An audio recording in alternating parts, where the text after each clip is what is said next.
This is the DP World Tour. This is a new Rolex Series event.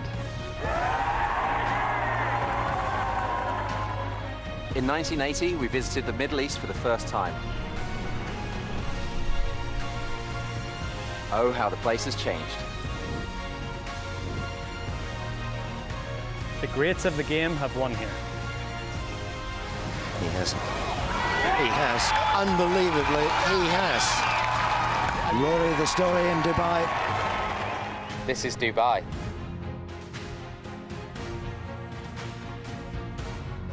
Welcome to the Slink Dubai Desert Classic.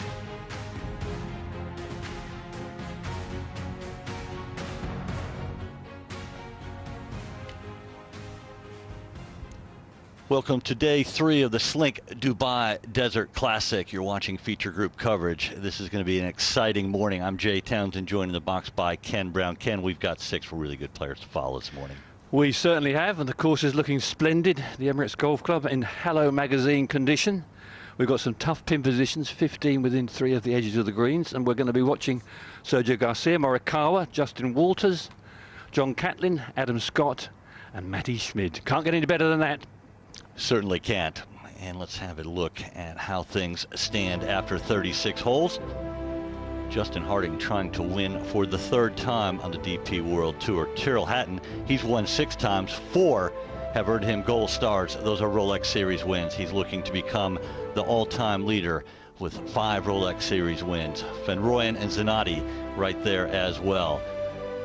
The leaderboard is littered with Rolex Series winners, as you can see there. 3 multiple winners, Westwood, Fleetwood.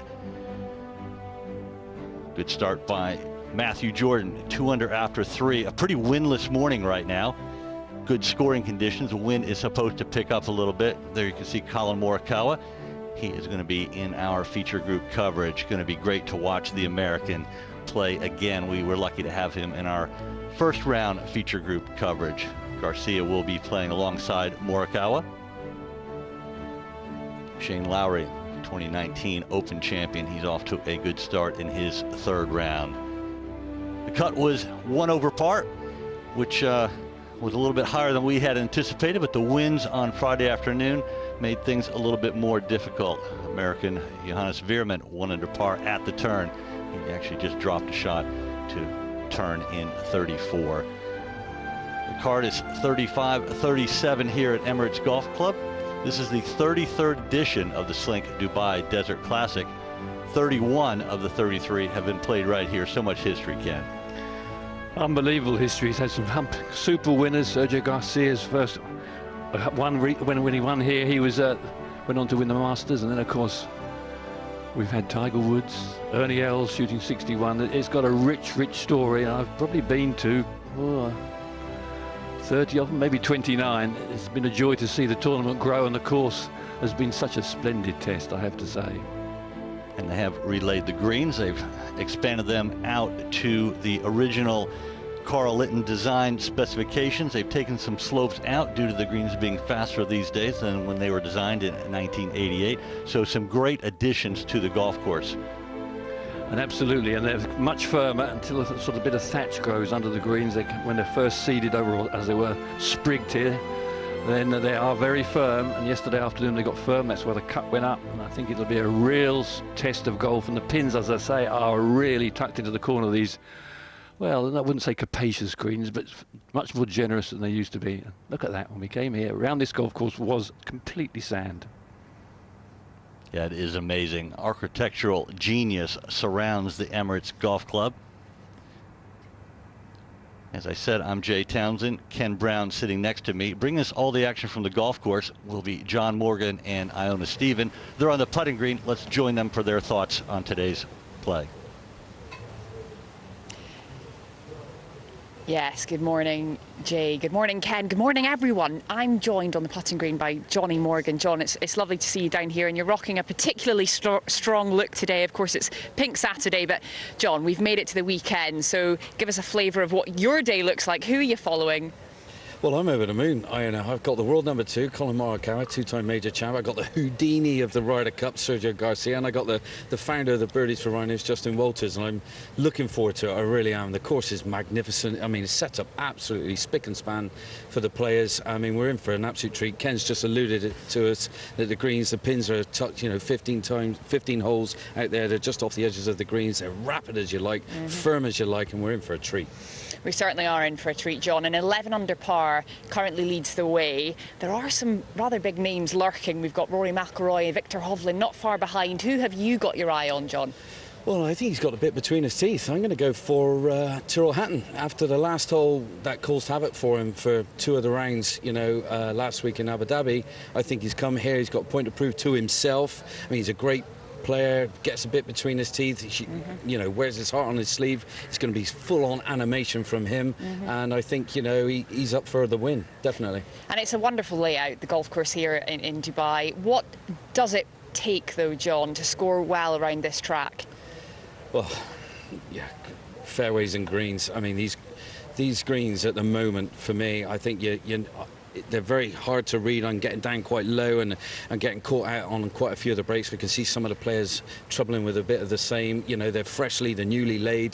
They've done a wonderful job. They're lightning out there. The grease lightning, just shy of 13 on the stem, and literally, you just got to touch them and they'll find the whole side or whatever. But I mean, the fairways, they're tight. They're a lot tighter than last week. The wind's nowhere near like last week either, so they've had to change their games. Collin Morikawa, for instance, got blown off the golf course last week. He's had to come here, find his rhythm again, and he's found it, which is really, really good. But I was going to say, Iona, what's the 3 you're following as well? Well, I'm spoilt today as well. I've followed Adam Scott already this week. I'm with him again today. And John Catlin, he won twice in 2020. He's a feisty competitor, is the American. And the young Matt Schmid. Who not long ago was winning amateur tournaments, but here he was the low amateur last year at Royal St George's at the Open, and I'm really excited to follow this 3-ball today. John, one last question for you. 11 under par currently leads the way. What do you think is the winning score come Sunday? Oh, that's a good question. I think with pressure lurking as well, I won't be surprised to say I'm going to push just below the 20 mark, probably 18 I'm going to go for. 18 under for 72 holes round this golf course. It's good play. I'm going to make a call, John. I'm going for 19 under par. But you would. It's going to be a fantastic day. We're really looking forward to it. Back to you guys. Thanks, Iona and John. Pretty low numbers they're picking. 18 and 19 under par, Ken. That's quite often the winning total in that region, though. It's surprisingly low. Depends on the breeze, of course. And let's have a look at the current DP World Tour rankings. Thomas Pieters, on the strength of that Rolex win last week in Abu Dhabi, leads the way. Victor Hovland, who has played so well around the world, he is in 4th, tied with Victor Dubuisson, the I'll try it again later. Victor Dubuisson, the winner in the Joburg Open, the first of the 2 events already played this season. Tristan Lawrence was the winner. Rory McIlroy, you can see them all tied there, mainly on the strength of last week's Rolex Series tournament. This is the second of back-to-back Rolex events. There is our leader, Justin Harding, in number 28th position. He likely will be moving up. Great stuff. So many points to play for here in these Rolex events. 8,000 last week, 8,000 again this week. This is the first 2 of 5 Rolex Series events on this year's DP World Tour. And to go with all that, there's a huge first prize, just over $1.3 million, plus a lot of world ranking points. So such important couple of opening events for the DP World Tour. And the course this morning is absolutely superb. Really is delightful. I think the presentation of the golf course from Matthew Perry, the superintendent, and his staff is phenomenal. Let's not forget, these greens that you're going to see today have only been open for play for 5 months, newly laid. What an amazing job the entire staff here has done, not only for the club, but also in preparation for this week's event. Just fantastic stuff. They always present a great test here, beautiful, perfect condition, and I think that's what helps a lot of the scoring. And we've always seen some low scoring here, as long as there's not been too much wind. Exactly right. So if you find the fairways, then you can take this course on. The rough up a little bit, sort of 4 inches, getting a bit, you can almost see the grass growing. It's not terribly dense. You can usually get a club on it, but if you find the rough with firm fairways, it's tricky. And Sergio Garcia missed a few fairways yesterday, and a couple finished behind a couple of trees, so it wasn't the greatest day for him. 74 to go with his 67, out with his dad, Victor. His dad's just retired from being the club pro at their home club after many, many moons. And Garcia will be playing alongside Morikawa. The third in the group is South African Justin Walters, the 41-year-old who has made some big splashes here, has never won on the DP World Tour, has been 4 times a runner-up, and he would really be looking forward to playing with these two wonderful players today. We're not far from DP World headquarters here in Dubai. And that is one of the most amazing engineering feats of all time, the Jumeirah Palm, which can be seen from space. Started off as nothing but sand, and look at what we have now. This amazing, bustling city. It is the Dubai Marina, amazing nightlife and restaurants all around the marina. The Dubai Fountain near the Burj Khalifa, which is the world's tallest building. That's the largest choreographed fountain in the world. Population of 3.3 million people, but the big number is 16 million tourists visit each year. So much to do: golf, beach, surf, fishing, all kinds of other attractions here in Dubai. It is a must on your bucket list. Please do come and visit. You forgot one thing there, is sun. There's lots of sun here. Lots of sun. In the summer it's very hot. This time it's absolutely delightful for whatever you'd like to do. And there's a second game we're going to be following, game 19. John Catlin, 3-time winner on the DP World Tour. Adam Scott, former Masters champion, and the youngster Matty Schmid, who is really has come on the scene, as Iona said, won virtually everything as an amateur. Came out, was low amateur in the Open Championship, where he tied one of your former pupils, Tom Lewis, for the lowest ever round at the Open, a 65. Matty Schmidt did it last year. Tom Lewis, of course, did it in 2011. So 6 wonderful players we're going to be watching today, and I think all eyes will be on Morikawa. Got off to a great start the first round and then kind of faltered coming in. Yes, he's a bit inaccurate with his, well, he only hit 8 greens in regulation yesterday. For him, which is his great strength, is his iron play. So he struggled a bit yesterday in his round of 73. Watched him on the range only about 20 minutes ago. At his video camera, his caddy was taking videos of his swing. Unusual, that tight to going off, just checking things out. I think he's trying to get a little bit of sort of lag from the top of the swing, just a bit softer. You know, he's quite fast from the top of the swing. He's just trying to make it a little slower and smoother. Look pretty good. I'm sure it will be. What's the difference between the range and the first tee? They get a little bit nervous and that type of thing, even players of this caliber?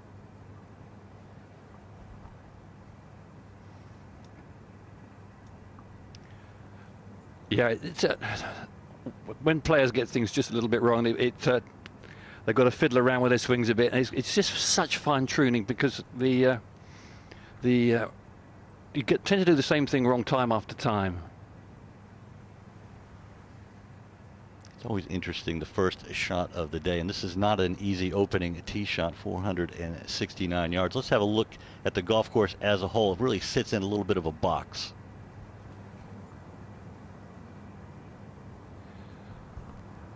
Amazingly, all around this course was sand, and now it's this little green oasis. And the thing about this golf course, the holes keep changing in different directions, so wherever the wind is blowing from, it's very tricky. You're always having to control your iron in a different way. And the par 3s run north, south, east and west, so that the par 3s, no matter where the wind's coming from, it varies on every hole. We're looking at the first. 469 yards, uphill and from right to left.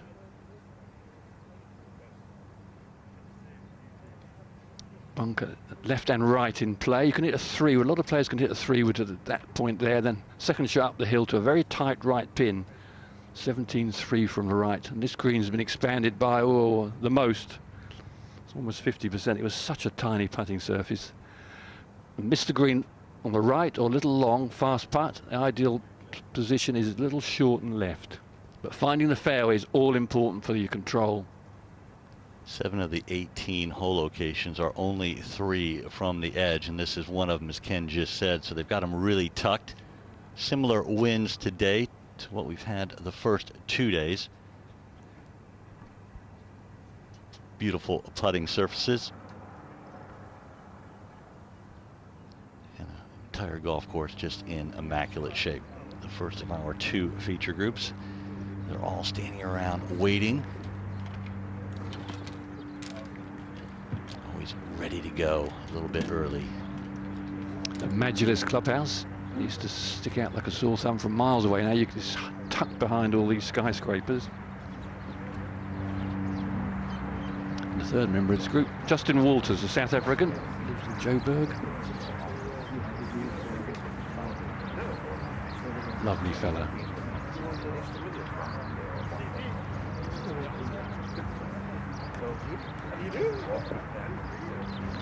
Lots of banter. Glenn Murray there on the pink top, caddies for Sergio. He was a very late arrival, had problems with his COVID stuff and bits and pieces, but eventually got it sorted out and arrived, well, Wednesday evening for a Thursday start. Said he knew the course. They both knew the course like the back of their hands, so I think Sergio was glad to see his bag man back. You would think that Justin Walters, playing alongside these 2 major champions, would be a little bit extra nervous. Certainly looking forward to it. It's always great to play with fantastic players. And let's go down to the first tee for the announcement.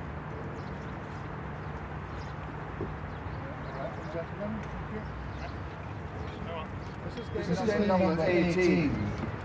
On the tee from Spain, Sergio Garcia.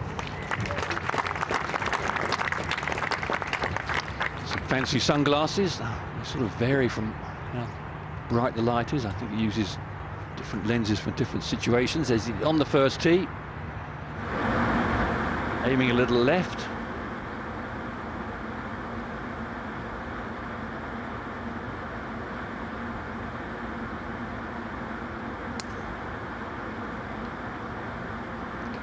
They'll hurry a little to carry over the trap.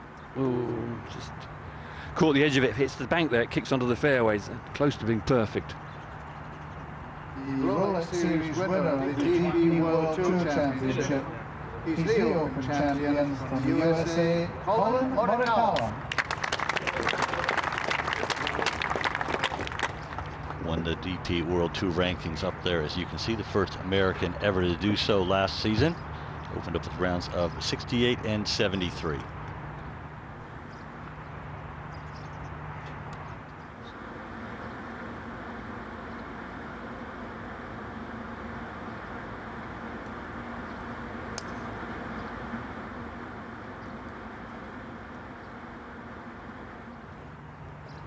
Playing away from that bunker and just gets caught up in the right rough. On the tee from South Africa, Justin Walters. 4-time runner-up. Best chance he had was a playoff loss in 2020 at the ISPS Handa UK Championship, where he lost to Rasmus Højgaard. 41-year-old South African will really be looking forward to this day.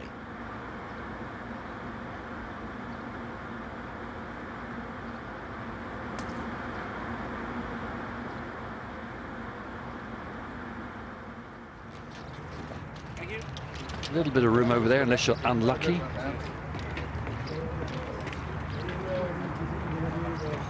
And they're off. First of our 2 feature groups underway. These 2 will play a lot of golf together and will play a lot in the future, as well as a couple of major champions having a good chat. Typically just a little bit of light-hearted banter. Ken, making your way around the course. Yeah, there's always something to chat about. Justin Harding carries the 2-shot lead into the 3rd round of the Slink Dubai Desert Classic. Richard Bland, Victor Hovland, J.B. Hansen, Adrian Meronk, and Rory McIlroy 4 shots behind Harding. The Gold Stars, they signify a Rolex Series tournament win. Westwood has 2, Fleetwood 2, Wiesberger 2. Thomas Peters at 5 under par. He got his first ever Rolex Series win last year when he picked up his 6th DP World Tour victory.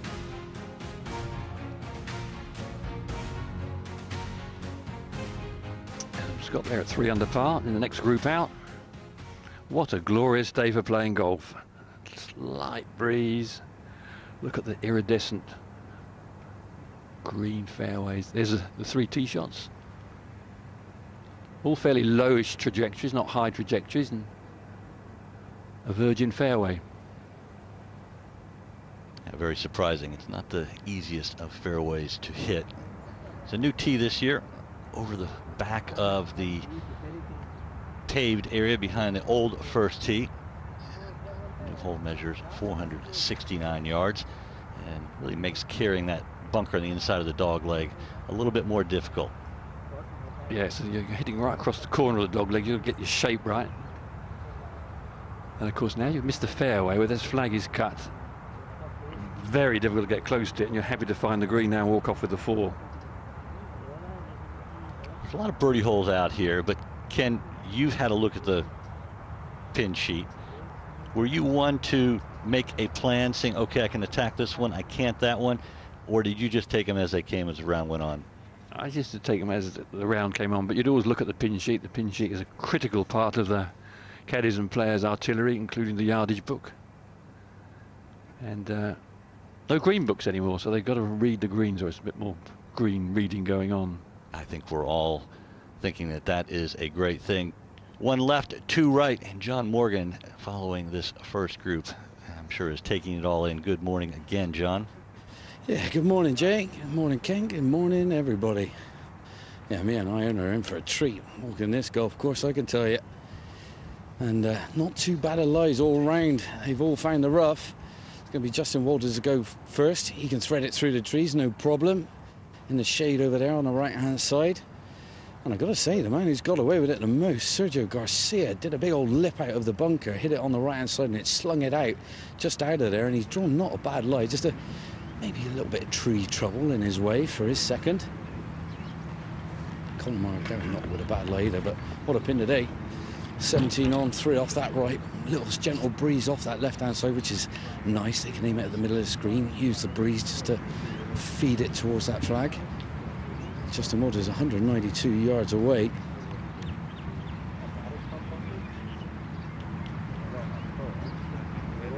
I got a feeling though, chaps, it's going to get seriously warm out here in the next half an hour. I've got the feeling you're right. Yeah, my legs might be the colour of my nose by the end of the day.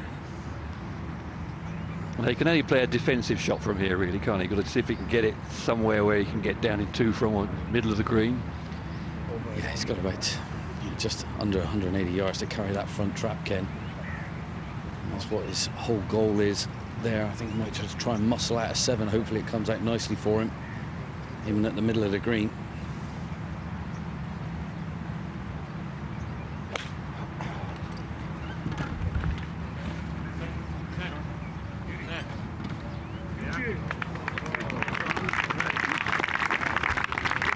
Very good shot, just hits the firm green and runs through. Not surprising out of the rough, but not a terrible result. It's going to be Collin Morikawa to go next, Jay, and 178 yards. Now, out the 3 lies, I'd say this is the worst one out of the lot. And ball slightly above his stance. Doing some homework with his caddy.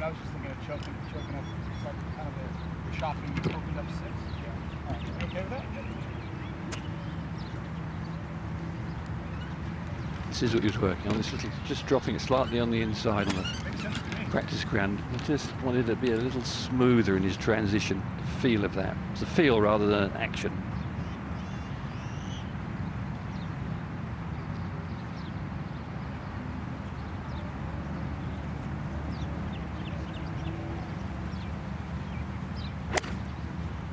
Oh, he went for that one, Ken. Where is he going to come down? You were spot on how difficult the lie was, and just look, he's left himself. Yeah, short side and on the right-hand side now. The lucky man, Sergio Garcia, came out the bunker. Grass is going with 169 yards. He's going to hit this one nice and high over the edge of the tree. He didn't catch that.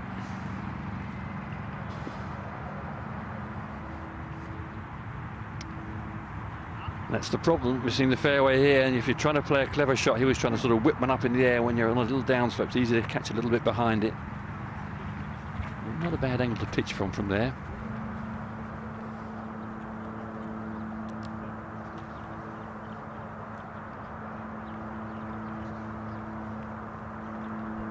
As is tradition at the Slink Dubai Desert Classic, it is Pink Saturday.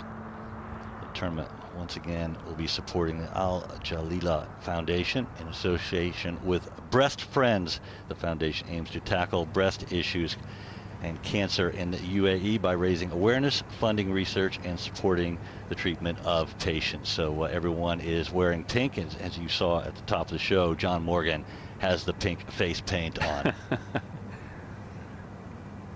It's a fabulous cause, no doubt about that. And just if you're wondering, actually 8% of the breast cancer deaths are men. It's not just a female thing. So no matter who you are out there, it's a great thing to get behind. Please continue your support. If you have, if you haven't, please join the cause. Yeah, to that. Back to the first tee, where we've got John Catlin, Adam Scott, and Matty Schmid. Not the biggest of tees, actually. I mean, it's quite a small tee, and by the time you've got the people standing on it, and you've got a little road in front of you, there's a little postage stamp tee, which takes a lot of action. You know, when you see a young player and you see a very good and experienced caddy on the bag, everyone thinks he's going to be good. Sponge is on Matty Schmid's bag. Oh, Michael Waite, haven't seen him for a while. He came out of the woodwork when he saw this guy play. He's been around a long time. Australian. We look back from the corner of the dog leg. And you see the different Majalis out there behind the first tee. This is the Majalis course. There's also the Faldo course here at Emirates Golf Club. And these guys are about ready to go. Just look at the beautiful preparation. But they're not going to be paying attention to that rough. They're going to be looking at the short grass. Let's go down to the first tee for the announcement of our second of two feature groups.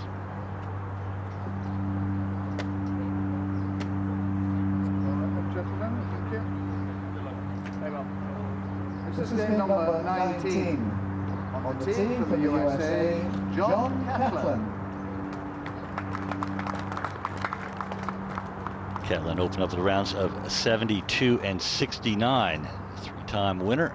He would dearly love to post a low one today.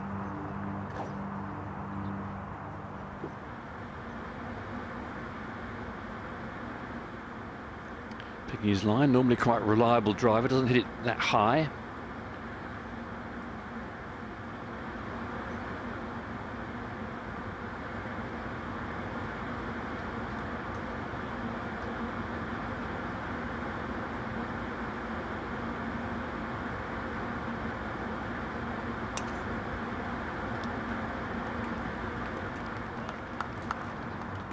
Against the fairway.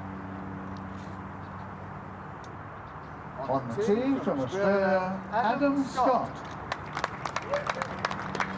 Former world number one, won the Masters in 2013. And he has a game that everyone would aspire to. Just a great swing.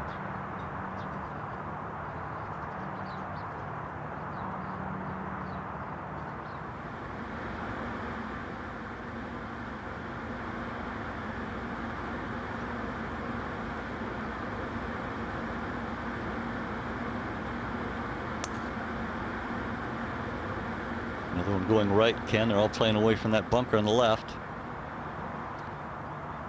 Clatters into the tree. He can get unlucky and get stuck behind one of those palms, but maybe okay. On the tee from Germany, Matty Schmidt. And this is the youngster that has such great promise. Opens with rounds of 73 and 68. Just plays what seems like with so much experience at such a young age, only 24 years old.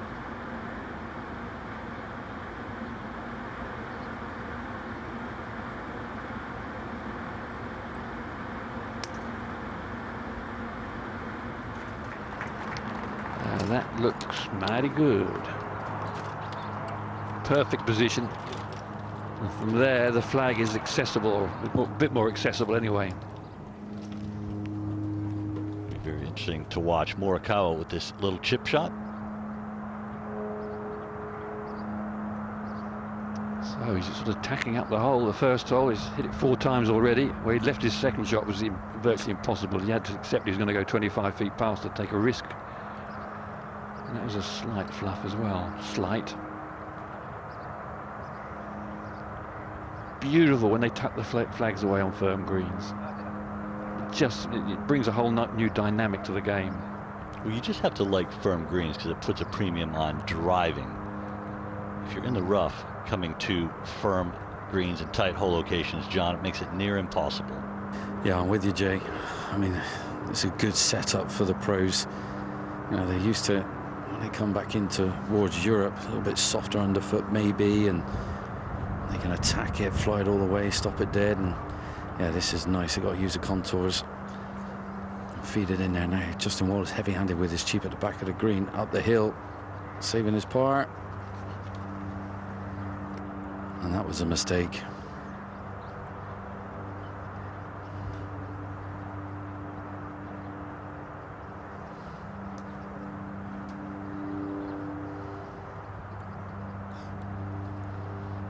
The greens look a bit like vinyl this morning. Cool, they're slick, Ken. They are slick, my friend. They're going to be super shiny by the end of the day, I know that. A little bit of homework, free homework he got from Justin Walters. Knows it's coming off the right-hand side. Just on that little knuckle on the right, Sergio Garcia. This is to save his par.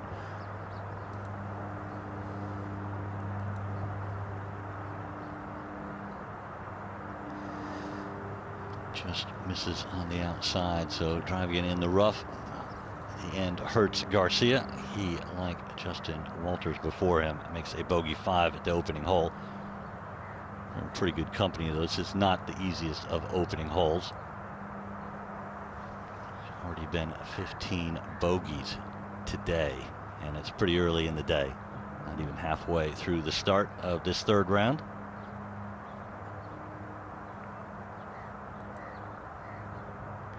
For a 5. Rattles it in the back. So in the end, for the first of our 2 feature groups, the first hole proved to be a short par 5, all with bogeys. Not the start they had envisioned. Well, I'm surprised Morikawa didn't play left somehow. If you go right on that with the second shot, I know you're just hacking it out and you haven't got much control, but he knows he could hit it left rather than right. So maybe it's just the way he plays. Let's get after the course.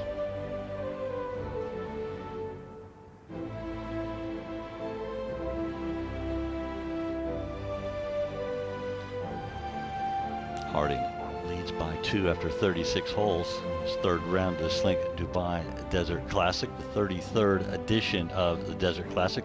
Slink is a new sponsor. I think everyone is universally happy to have them on. It's a 5-year contract, and elevating this great event to Rolex Series status, the second of 2 back-to-back Rolex Series. And let's go out to the first fairway. John Catlin is sizing this one up, and following this group is Iona. Good morning, everybody. Another cracker out here, and a cooling breeze, a welcome breeze. Not sure how long it's going to feel. Quite cool out here. It's going to be another hot one, as John mentioned, and a terrific group to be following. Experience meets youth, and John Catlin splits the difference. Already a 3-time winner on the DP World Tour and a big drawer of the ball, so anytime there's a pin cut on the right-hand side like we have at the first here, this is tricky. Coming out the first cut.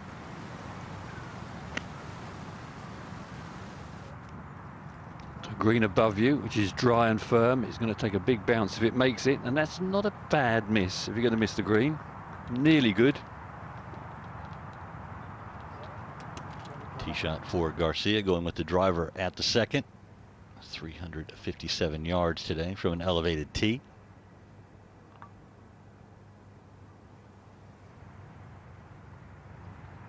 And nicely done for Garcia. Sets up a nice little pitch shot at the second. Back to the first, and Scott. Well, one member's bounce in the bank for Adam Scott. Nice ricochet off the tree. In the thick rough, though, which is already drying out. Sitting nicely.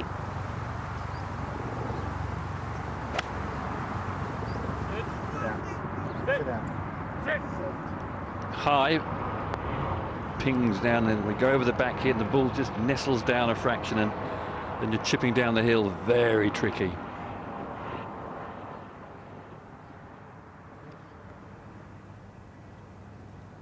Last in this group to play from the fairway for a change, Iona, is Schmidt. Well, what a statement from the 24-year-old at the first. That was an absolute belter off the tee. And he's left himself just a flick in.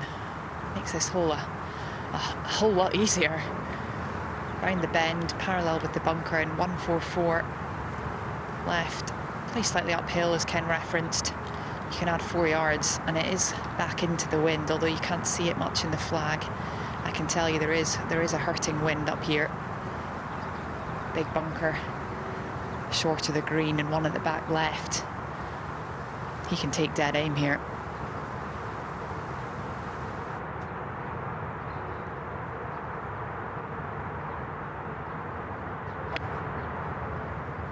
Oh, the timing. Sweet.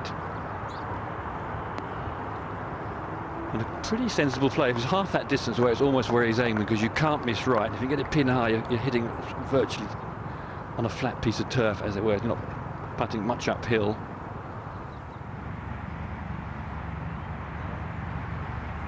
Morikawa with the driver. As Ken said, he was working on his transition, and it just doesn't seem to be quite in tune. Runs down the sandy natural desert area. Just hoping for a good lie. Ooh, it just settled down in a footprint, it looked like, which is typically the case. If you go gung-ho at it and you don't hit it straight, you're going to struggle for pars. Justin Walters, he can move it out there. He can probably get it pretty close to the green.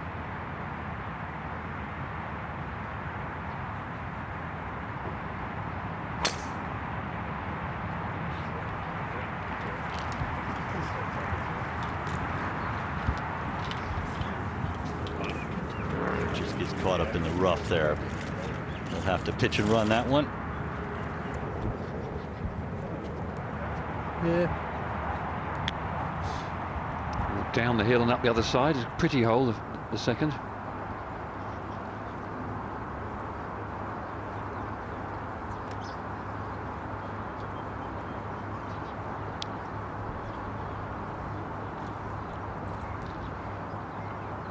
Cat going in the front bunker, as you said, Ken. It's a pretty deep bunker as well. Yes, and as long as he's run down to the flat, it's not too bad of a shot. If it's on the upslope, it'd be quite awkward today. How's it lie, Iona? Yeah, it's a good lie, right in the centre of the bunker, very flat. You can see the tip of the flag, but certainly not the base of it, all the way down there. And that wind's just switched around a little bit. It's coming from his back now. A moment ago, it was straight into. Needs to be quite aggressive with this. Throw it halfway up the green, plenty to work with, and release up to the flag. Come on, run away.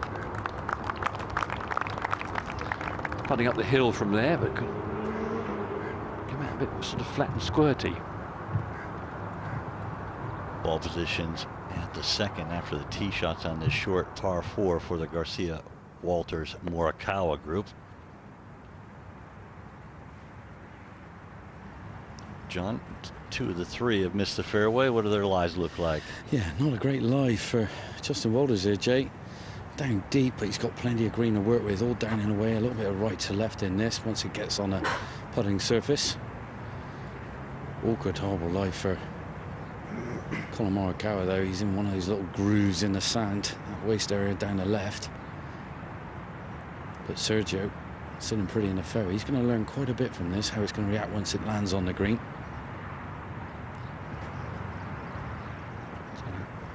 Run for certain.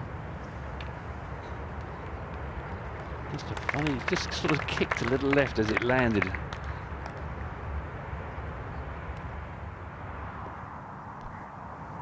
This is world class, this shot.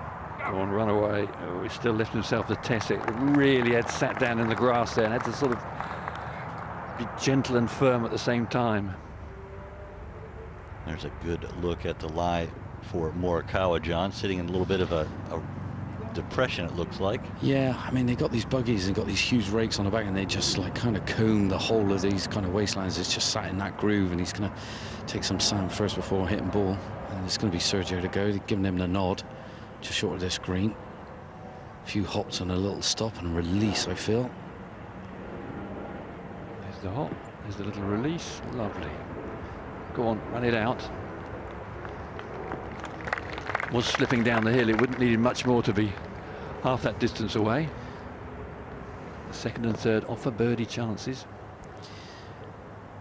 Well, Collin Morikawa here having a good dozen practice swings in here, which he can do. Take a bit of sand, no problem. He's got a little knuckle to contend with, just shy of this flag from the angle he's coming in at on the left-hand side, which will slingshot it from left to right. But he's going to have to punch this, come down pretty steep, just land it on the front edge of the green, let it scoot up. Not easy to get this just right.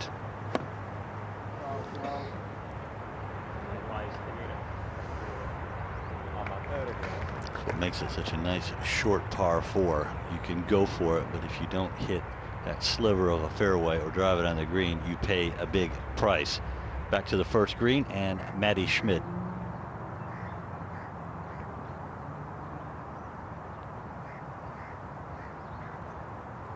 Man, our groups have struggled up this first, haven't they?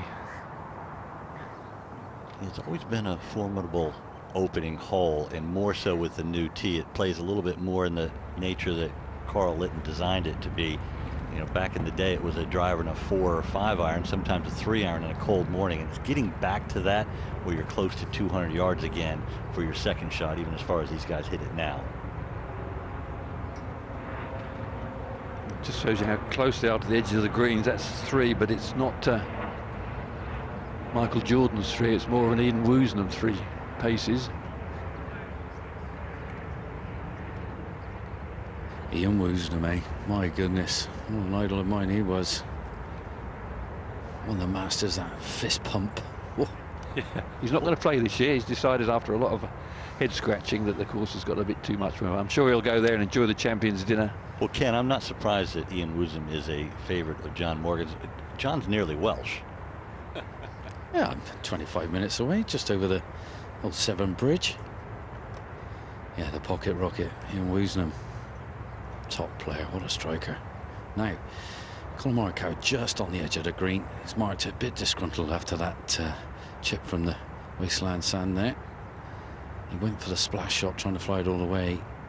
It didn't come off, but now he's got that knuckle I was talking about coming into play. It's going to sling off from left to right. He's going to have to ride the edge of the green, coming up and over it. So the first quarter, I would say, is pretty slow uphill. Then it's going to gather some speed. But I can see the grain just a little bit darker, so it's going to be into grain the first part of it, and then down grain the second part. So confusing putt, this one. Did he ever think of chipping this? I mean, no, I wouldn't actually. I mean, you'd be chipping it onto the down grain as well, Jay. Downhill. Nah, I think putter. Get it to the crest, let it bleed down there.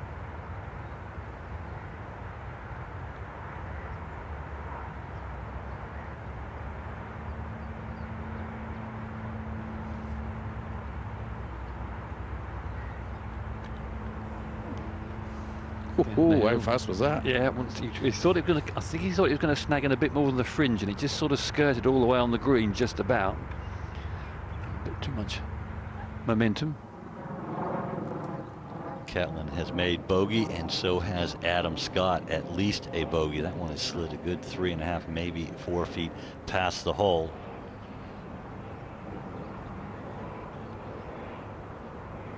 Scott's gonna figure that one out. Let's go back to Justin Walters at the second. Yeah, Justin Walters not hanging about here. This is super fast. Probably scared the living daylights out of him, that putt. He's gone to town.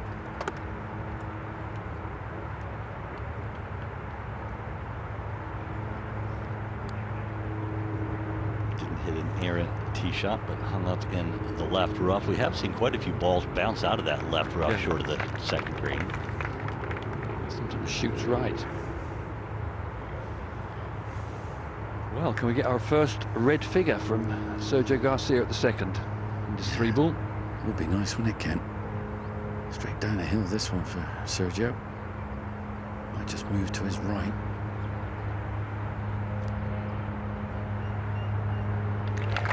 Nicely done.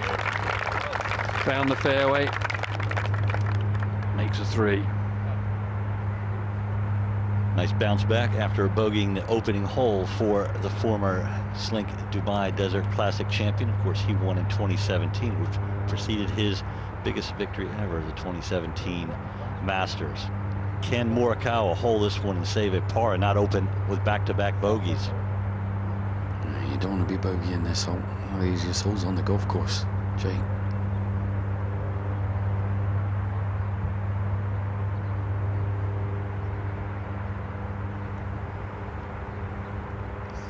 Ken, he's not done yet. He hammered that putt back up the hill. Didn't he?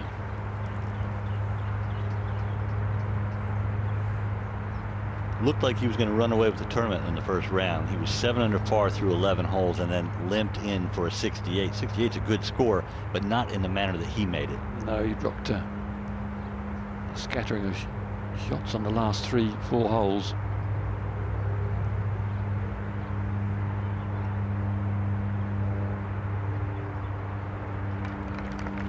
Rattled that one in, but it's back-to-back bogeys for the DP World Tour, ranking #1 last year. Mr. Fairway on the right at the first, Fairway on the left at the second. It's been the story of his tournament so far. Slightly errant tee shots, and of course that stops you hitting the greens in regulation. New back tee here at the third. Massive straightaway par 5, 611 yards. Bunker on the left, you can see there. 312 to reach it today. If you can't hit it out there 320, you don't really get a view of the green. To a small putting surface, all down the right side, very tight to the right of the green is the waist area. And look where his flag is. You simply can't get at that with your second shot. It's impossible, so you've got to play some sort of percentage, or lay up and leave yourself the little 70-yarder and pitch on. We shall see. Used to be a birdie hole, not so much anymore with the new tee. With the new tee, all of a sudden you're not landing on the top of the hill, you're landing into the hill, so you're not getting the run out. That's looking from the behind the green, down the third, back to the tee. I love this because it was like last week. You've got to look, what's your strategy? How are you going to get in there? And there's a big argument for playing as a 3-shotter. I mean, you get the front bunk, you're okay. Otherwise, it's tricky. It's really, I think, John, taking a little bit of the advantage from the long hitters away, because at this point, unless there's a big downwind, no one can get to the green in 2. Yeah, I mean, the breeze is slightly down, Jay, so it's reachable in 2 today, that's for sure. But it's a long, lengthy hole, straight down there. Humps and hollows, you're hitting straight into that upside, going to kill the ball. One of the best drivers of the golf ball, Sergio Garcia, I think can get home in 2. He's going to cut loose on this one. He's teed it up as high as he can. He's normally tees it a little lower than that. As you say, he's going to give this the full smoke in the air. He almost sometimes hangs on his back foot to do it. Yeah, 601 yards as well, Ken. Beastly par 5. He just wants to get to the brow of the hill, give himself a good look at the green. You won't get to see the green if you don't get to the brow of the hill. It's going to be a struggle for the other 2. Don't hit it anywhere near as long as this man. Trying to draw this one, starting down the right. Oh, that's an absolute bonanza of a tee shot. Yeah, nice peach Melba.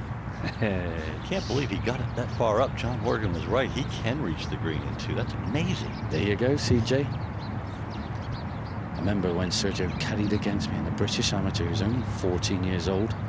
My goodness. Jose Manuel Lara was up against. He said he was going to be good. He was right. Now, Justin Walters.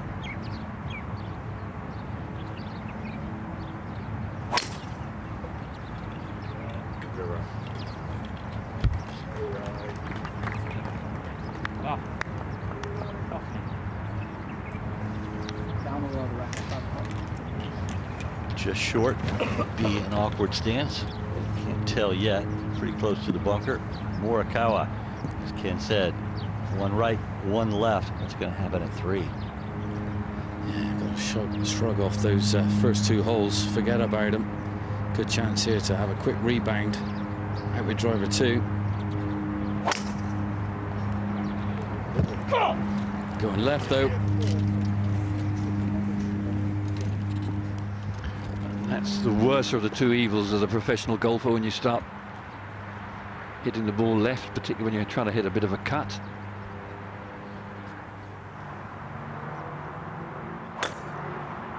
Second tee and Adam Scott.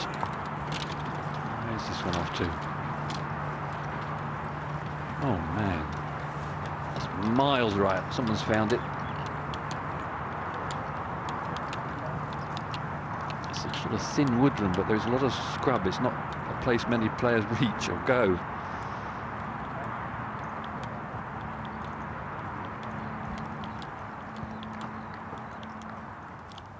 Harding will hold a 2-shot lead when he starts his second round at noon local time.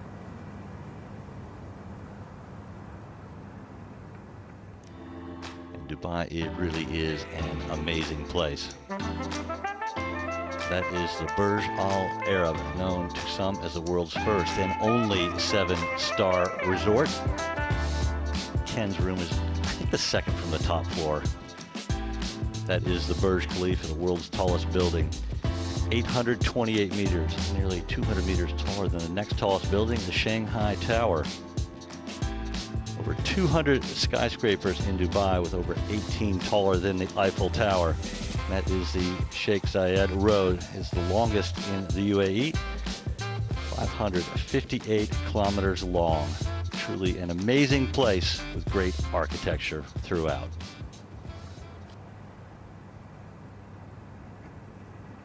There are some of the amazing skyscrapers that border the Emirates Golf Club. You just look around. Over the years, we've watched them grow, Ken. They sort of grow like mushrooms, tier by tier, as it gets higher and higher. You always wonder how they stand up in sand. They must have some very good footings. Yeah, I think they actually designed those when it's windy. They do have movement to them. Yeah, it's pretty amazing. Your room at the top of the Burj Al Arab would be a little bit shaky in a big wind. I mean that with all pun intended. Yeah, well, it's handy that the helicopter's just on the helicopter pad, so if I want to go somewhere, it's just... When it's windy, when you take the helicopter, and it's not a problem? Not a problem. That's good. I've got an amazing pilot. I remember Tiger Woods hitting his some tee shots off there. It's just sort of a little bit, makes you a bit giddy, standing out in the open air at that height. 3 tee shots, Garcia, 324. I think Morikawa is going to have to lay up, and it's not the widest layup. The ball tends to kick to the right. It's one of those ones you've got to get right, and he'll be probably unsighted to the landing area from there. Yeah, John Morgan and I were out there, and John said, oh, wait a minute, let me pace this across. It's just under 20 yards in the layup area across that fairway, and it's unsighted, so it's a tough one. Yeah, got to do some serious homework here, chaps. Collin Morikawa coming to the top of the hill to have a good idea of where he's got to be aiming this. Trying to pick something in the distance, high on the, you know, there's the 8th tee box over on the right-hand side, just beyond this green. It's, might be able to pick something out there. And like you say, Jay, it's like just, I remember you got big paces there. You counted 18 paces wide. And yeah, it's tight down here in the layup zone. I did. It is pretty narrow. 2 major championship wins for Collin Morikawa. He tied for the quickest to get to 2 took 8 events, tied with the great and legendary Bobby Jones. So in great company is Morikawa. I can tell you, Jay, this is not a nice lie. Short and left of this bunker. Sat right down. Well, where the flag is, John, if you miss this with his next shot, it's a difficult pitch to get anywhere near that flag. I mean, if you miss the fairway here, you're sort of having to play a percentage with the pitch to make a par. Oh, I'm with you. I'm with you. It's a must-find fairway, you know, for your third. You want to give yourself, like you're alluding to, 70, 80 yards, get some spin on it. Yeah, pin just 3 off the left.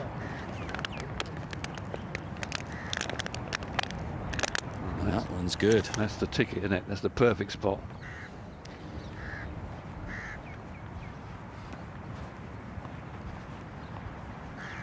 So important to take your medicine when you're out of play. Well, this is an awkward one, Jake. Just over 270. He's nowhere near. He's got 1 foot in, 1 foot out in the bunker. Beautiful light. If he had a proper stance, he probably got 3 wood to it. It's just a layup too.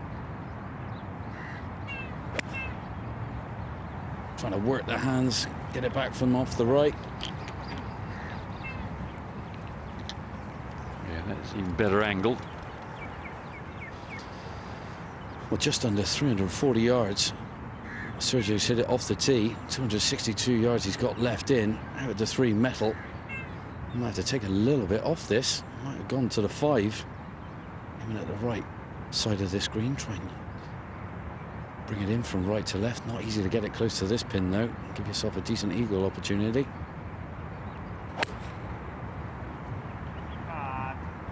Trying to hit a high cut. Is it coming? Oh, it is. Sit there. That's okay. It just avoids the fluffy rough behind him. He'll have a pretty good chance of getting down in 2 from there, but not easy.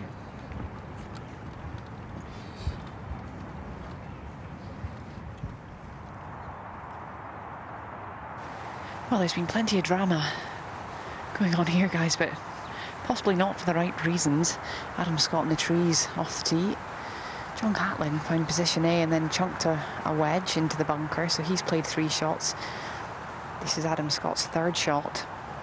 Good lie in the bunker and plenty of green to work with. Back into the wind.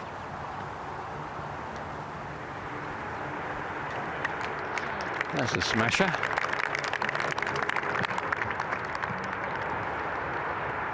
I feel Adam Scott's right on the perch of playing really well.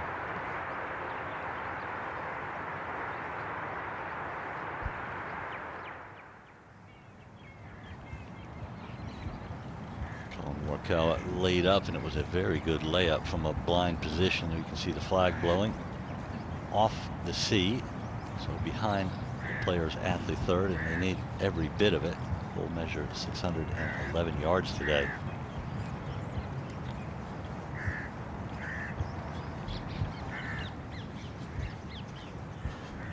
Time to do your homework, and I tell you what, you're going to have to be spot on with this 3rd shot into this green with this pin position. You called it, Ken. What a pin.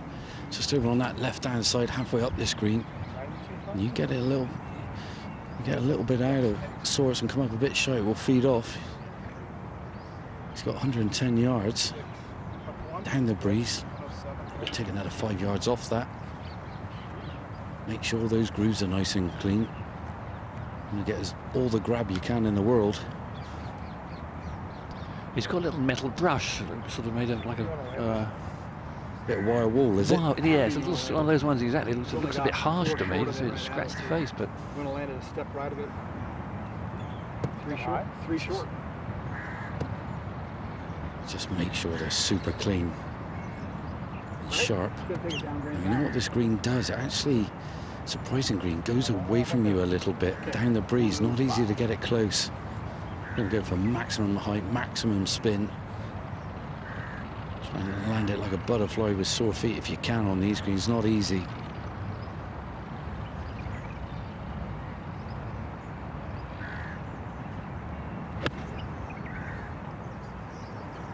Had to take one skiddy bounce before it stops. Pretty good. Just tiptoed over the bunker. A little bit of a pull. They were talking about landing it 3 short and 1 right of the hole, meaning a pace or a yard. A little bit better angle for Walters. Yeah, a little bit closer, Jay, I feel. I mean, he's got to generate some serious chubby checker if he wants to get it close up and over the bunker, and he's going to be pitching it on a downslope towards where this flag is.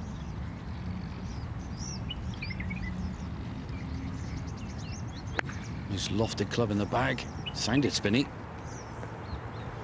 Yeah, good shot. That's really without taking a huge gamble. A nice leave.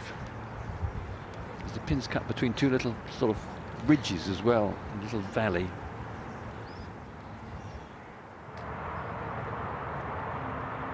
Adam Scott holds it after blasting out of the bunker. It was a good par 4 following the errant tee shot.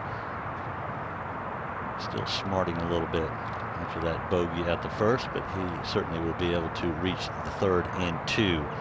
Speaking of the 3rd, here is Garcia with his 3rd shot coming up. Well, Ken, I could see you with a little 7-iron or 6-iron here back of the stands, get it just on the green, play it like a long putt over that ridge where you said he's got to come over. It's in a little groove, that pin over on this left-hand side, his right, as he's playing it. He's got quite a lofted club out. I think he's going to try and pitch it kind of level with Collin Morikawa's ball where his is, and his is about 25 feet short of this pin on line for where Sergio is playing it from. On the cut grass as well, so he's going to, no qualms here with getting a good strike. A little weight right on his left side. Pitched it way short of that. Just had a feeling there was too much loft on that club. It's trying, isn't it, to get over the cliff. Oh, it's trying. Oh, it didn't need much more, did it? He's a beautiful chipper and pitcher. Just played a little back in his stance and rolled the loft over it to get it to just chase out, like hitting the top of the pool ball to see it run out. Ken, do you find it odd that he is such a wonderful chipper and short game player, but then struggles on the greens? Isn't that kind of odd? Yes. It's a long story. If I get the chance, I shall tell it to you. Well, we have a lot of time today. Okay, well, I'll tell you right now then. No, well, I'll do. Go for it. I did the Ryder Cup as an assistant captain, and he played with Jesper Parner back in 1999 at Brookline, and they were playing together. So I got to one green and I said, right, lads, if you're going to read a putt, you might as well make sure you're both on the same wavelength. So there was a putt of about 7 feet. I thought about an inch outside the right, and Garcia got down and he said, I see about 4 inches right. Parner looked down, I see about an inch. But then I realised that Sergio then used to think he was aiming where he was, and he'd roll the putter over, it was a right to lefter, and actually open the face. So he'd aim further away from the hole and use that feel, just as you're saying, but with the putter. And the moment someone says you're aiming 4 inches right there, that's when his putting went a little bit off. Interesting. Walters lets that one slide by because typically, you know, we've been around the game a long time. When someone has a good short game, that includes putting as well. There's not such a difference between the putting and the chipping. So he didn't know where he was aiming. He was aiming wider of the hole than he thought, but he used his hands as he does in chipping to square the face up. And as soon as someone said put one of those beams that said you're aiming over there, he thought, no, I'm not. Wow, that's amazing. I've never known that. That is great information. Morikawa for birdie.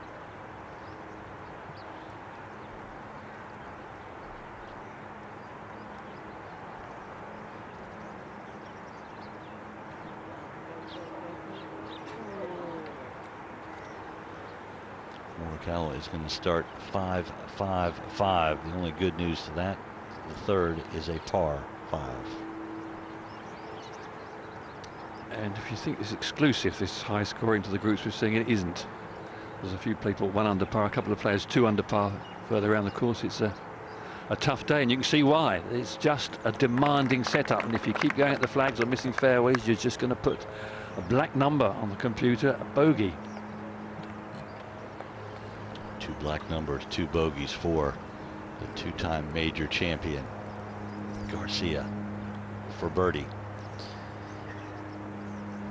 Yeah, and Garcia would have seen Collin Morikawa's putt just break off the right-hand side down the hill. And that was gone on him early. I got a nice story for you about the Brian Nelson. He schooled me round the greens. I'll tell it a bit later. Showed me a trick shot from Plug Lies. That's the mighty Seve Ballester I was taught him. I've used it ever since. Oh, we're coming out with some gold today. I look forward to that story. Oh, it's a beauty. Literally a beauty. I've got a few Seve stories if we're short of stories. Oh yeah, I'm never shy of Seve stories. Bring them on, Ken.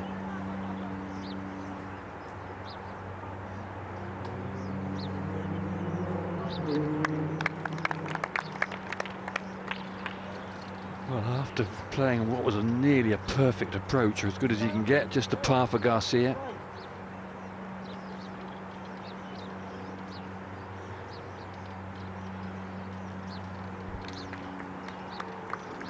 All three with par fives at the par five third hole. There's a little bit of breeze behind. They would have been thinking birdie. That's not the case. Let's go back to the tee. Scott has the big stick out.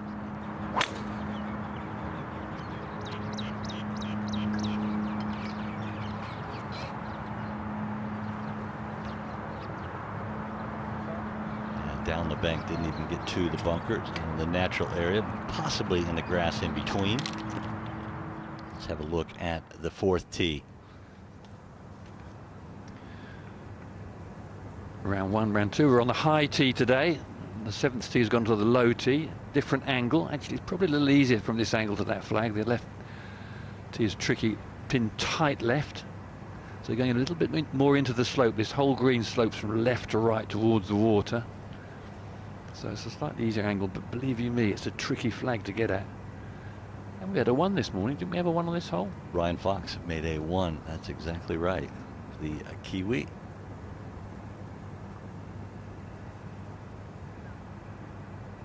Of course, we have some great prizes for hole-in-ones on the back nine, which we'll keep that until we get there. But there is a special BMW up for a hole-in-one on the 15th. A little bit of breeze behind from this elevated tee, John. It is. It's well up high, and it's this tee box very close to the 7th green and the 8th tee. Look down on it, and you alluded to it. Can pin back left down the breeze as well. Come off that little knuckle. And talking about Ryan Fox having a hole-in-one on this hole. He was out fishing with one of our featured groupers, Justin Walters. He caught the biggest fish out of the three. Him and Dean Burminster included, just a mile off the coastline. He said they're absolute dreamy fishing conditions, and happy they caught a few big ones. Put them all back, of course. Difficult to pick the right club from this tee because they probably didn't practice from it, because they usually practice from the lower tee, and it's a good bit more elevated than the left-hand tee. Yeah, it is. 175 yards, Ken. Play 7 down, plus the down breeze as well.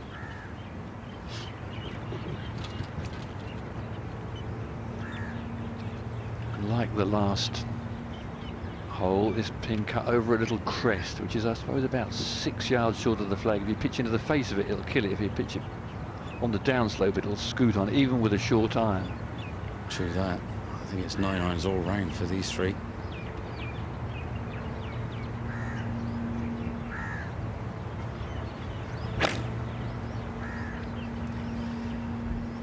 Sergio giving some what for there. It's into the clouds, isn't it? It is. Look at this. Oh, it's so nearly perfect. I needed to carry another foot. It would have been near a hole-in-one.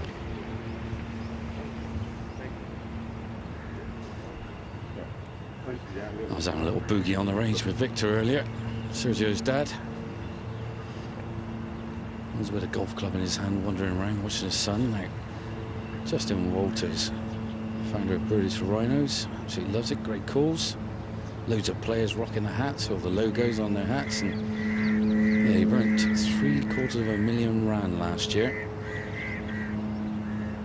Great calls.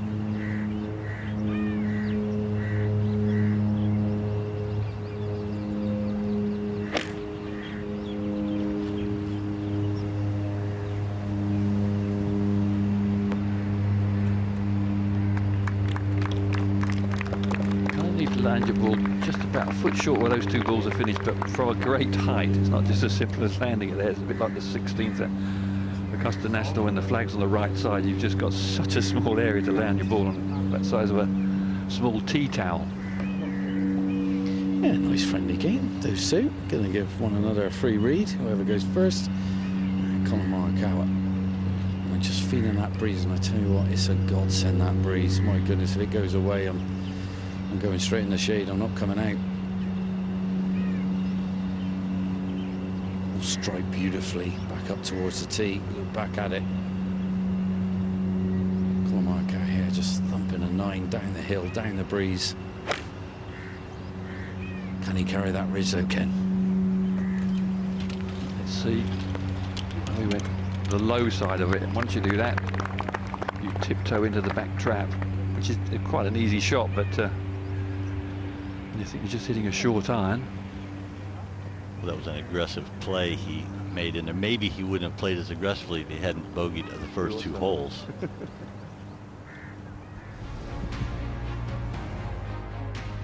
4 gold stars for Tyrrell Hatton. You get a gold star for winning a Rolex Series event. He's trying to win his 5th. Justin Harding trying to win his 1st Rolex Series event. He holds a 2-shot lead after 36 holes at the Slink Dubai Desert Classic.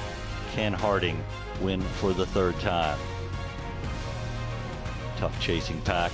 Westwood, Casey, Fleetwood, and Sam Horsfield, all winners, all multiple winners on the DP World Tour, as are the next 2, Peters and Wiesberger. Some good scoring there. Former champion here, Lucas Herbert, a couple under par through 6 holes. Got off to a great start yesterday. Chipped in for eagle at the 10th to start his 2nd round. Started his 3rd round off well, too. Maverick Antcliffe, a couple under par through 9. Very talented Aussie. Lowry, Cabrera Bello, and Ashun Wu, all 2 under par towards the end of their 3rd round. Some good scoring, but no one is really going low. Garcia, Campillo, look at Josh Hill, the amateur, 2nd week in a row, makes the cut in a Rolex Series event. A very talented Hill. Catlin, one of our feature group players, 2 under through 2, as is Morikawa. Not a good start for these guys. Victor Perez, Thomas Bjorn, even par in the middle of their back 9.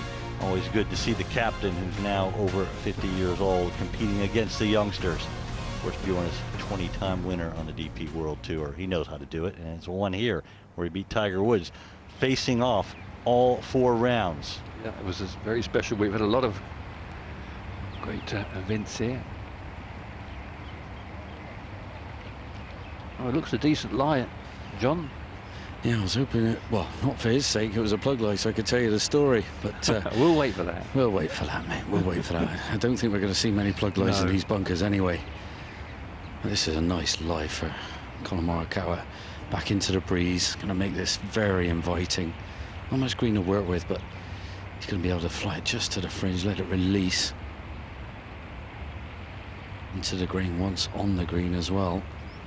Just getting settled. Look at that little waggle, sit into it nicely.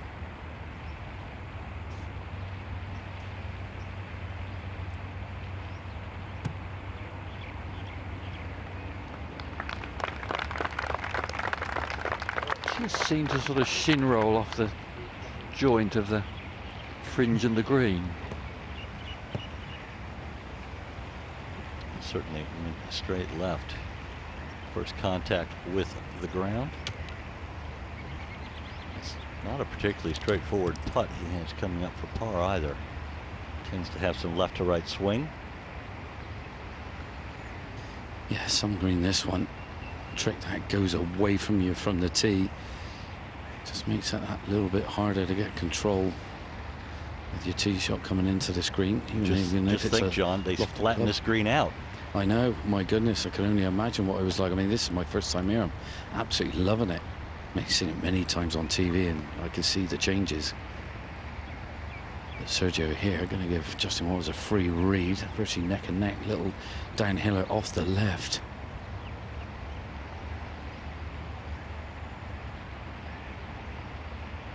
Has he hit it? Oh.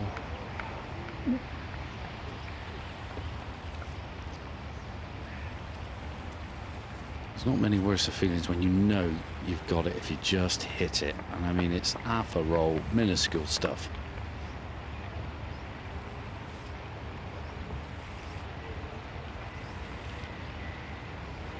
The ripples on the big lake that separates this green from the 7th. It's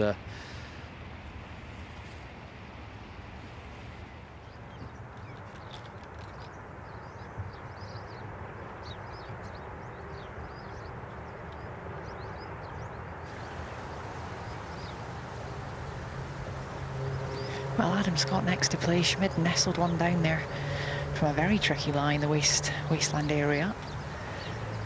Adam Scott here in 2, having been out of position on his tee shot, he hoyed another one left. On a little bit of a downslope here, plenty of green. So it's really just about getting it running on the putting surface. It will release.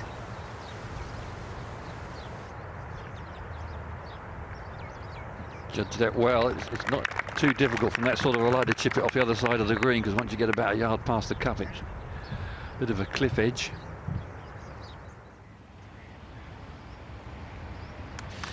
Walters followed Sergio one better and sunk his putt for a 2. Now knocking this one in for par. Collin Morikawa straight into the next. Here we go. Good putt there. When you're going into the grain like that, he was a brave man to bolt them in like that, but good up and down. Remains at 1 under as they move to the... It's quite a long walk to the 5th tee. You go past the 7th, round the lake. Cooler breeze when you walk near the water.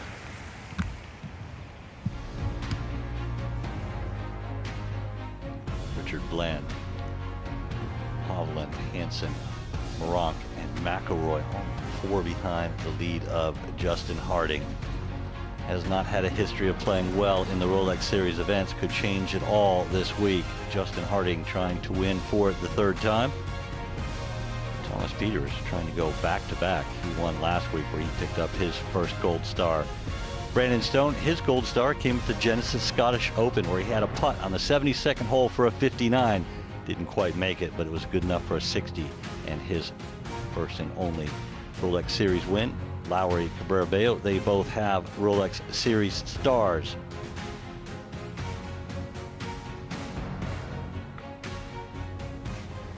All 3 players with a look at birdie here at 3.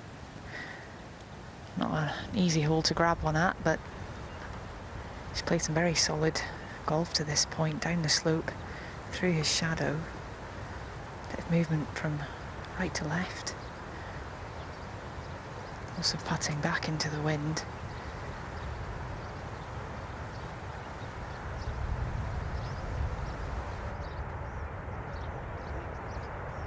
Oh, that one just needed a little bit more pace. That would have looked very good. Schmidt makes his 3rd straight par as he taps that one in. Let's have a look at the 5th. As we glide over the waste area, players like to hit a bit of a draw off this tee. 451 yards, and you can run through the fairway when the breeze is helping, but it's not the case today.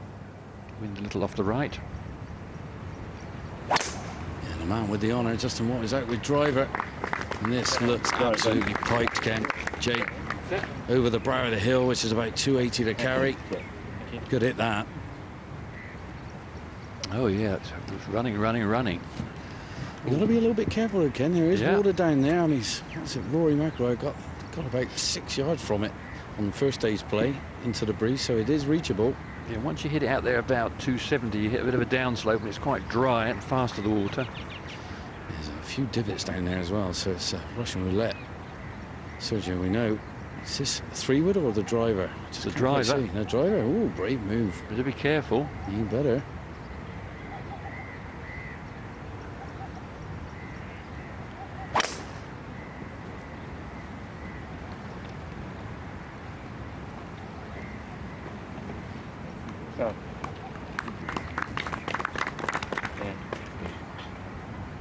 Just past Walters, inside the first cut of rough, very close to the water's edge.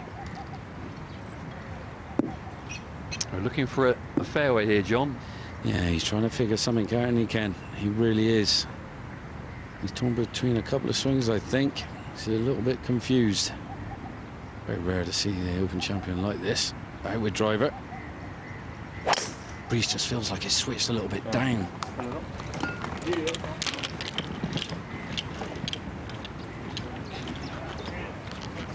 Got 2 in the fairway. This one just inside the left edge, which sets up a very good angle to a back right hole location. So all 3 in the fairway. Maybe that's a sign of better things to come.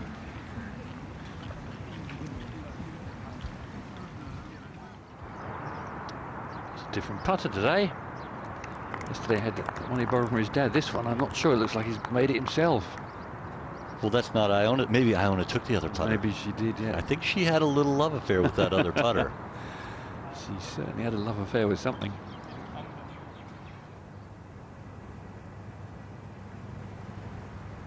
There's a view from the elevated tee here at the 4th.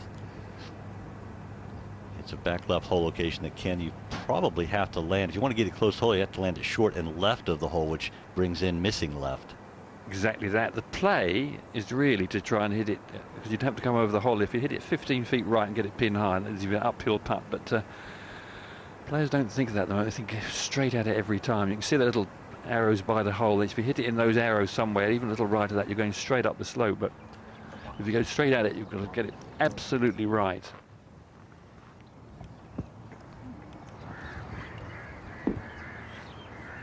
Wind looks like it's kicking up a bit, Iona. Yeah, as Johnny said, it's a welcome breeze. Keeps a little nip in the air, which I like. I've gone for the long sleeves today, guys. My Scottish skin just can't take the sunshine anymore. It is very, very hot out here, and we'll come back to the putter of Adam Scott later, guys. For now, it's a challenging par 4, but an inviting one today with this change in the tee location. Beautiful elevated position. And that wind definitely picking up from behind and off the left shoulder as well. Definitely need to land this short of the flag. Still getting release on these very new greens. The roots are not so deep just yet. Needs a bit more time. It's a 9-iron. Is it going to land? Yeah, that's the kind of... Even then it's running out.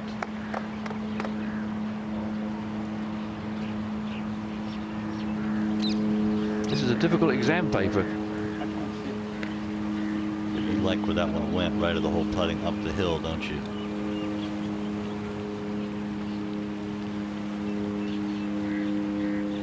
Club selection not easy, Iona. No, you better believe it, Ken. I've been writing all these notes down with pencil. You start with the actual yardage, then you think about the elevated tee, and then you calculate the temperature and the wind, and before you know it, you're at a 9-iron. It's a hell of a long way to hit 175. And it's a smooth one as well.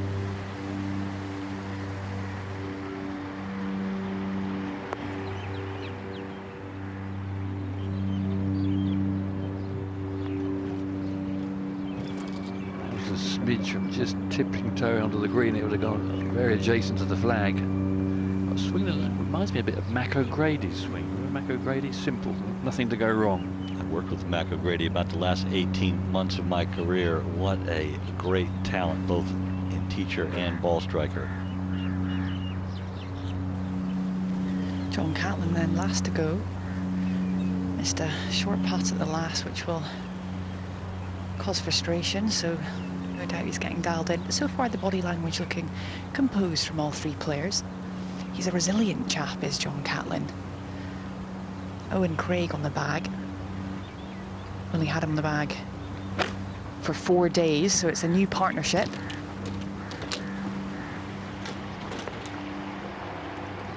Will this one feed down off the hill?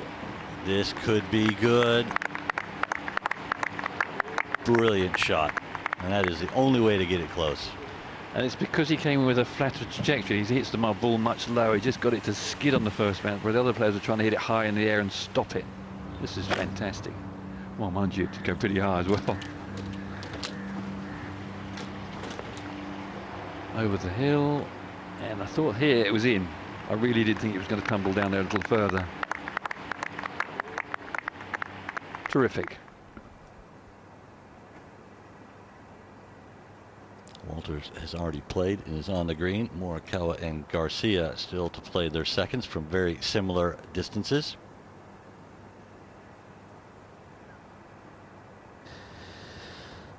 Yeah, Justin Walters in the middle of the green.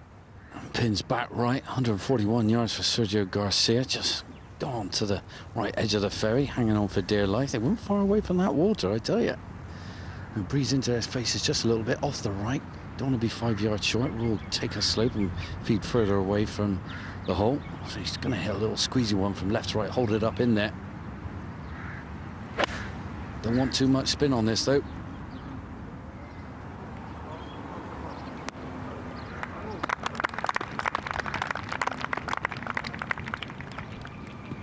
That was a bit of, I don't want to miss this right, with the hole only cut a 4 from the right edge, and that's some pretty deep rough.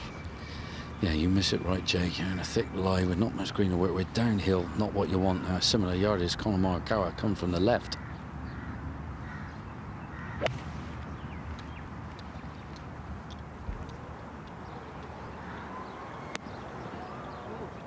Ooh. Just not quite there, is it? It's just fiddling at the ball because he's normally so precise with his iron shots. Some days just seem hard, even when you're that good.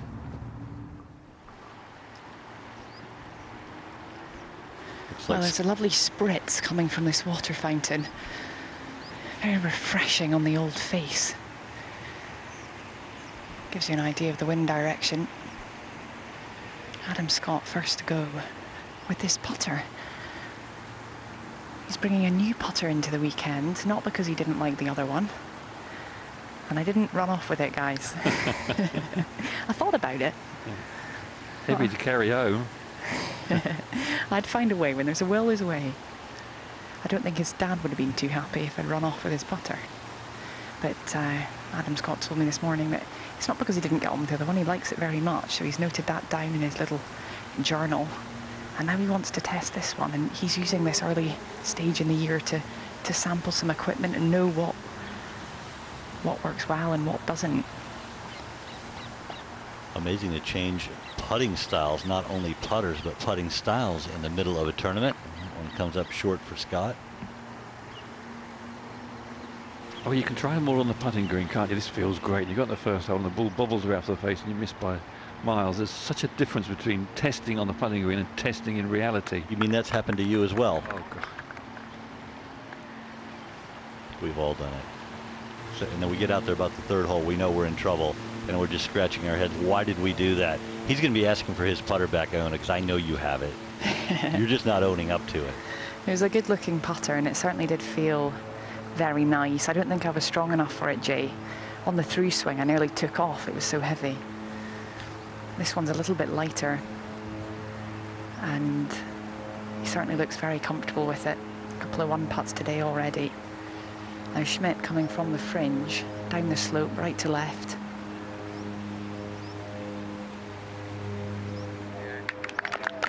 We had the fist pump going before the ball ever disappeared there, Ken. You got to love his confidence.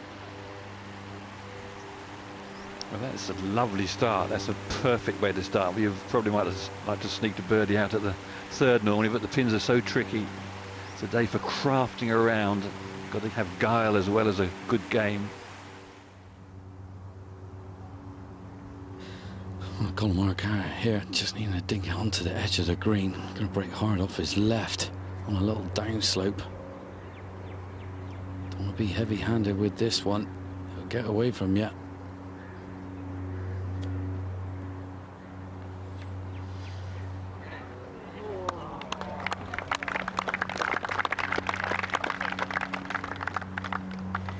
I gotta say, the lake, that guy's front portion of this green, huge lake, there's his little dinky duck there, and he's about half the size of the palm of my hand, and he can hold his breath underwater longer than me. How does that work? Got some lungs on him, hasn't he? Yeah. They're so cute as well. I remember you with your little ducks, Ken. Little yellow ones. Oh, yeah. They've travelled around the world and appeared in strange water hazards. Yeah, beautiful. Swilkin Burn. It's floated past the 13th green at Augusta. Oh, magic stuff, magic stuff. Now, breaker up the hill, up that little soft tier that looks on this right-hand side for Justin Walters to contend with. Should break a smidge off his right-hand side, or quite a bit actually.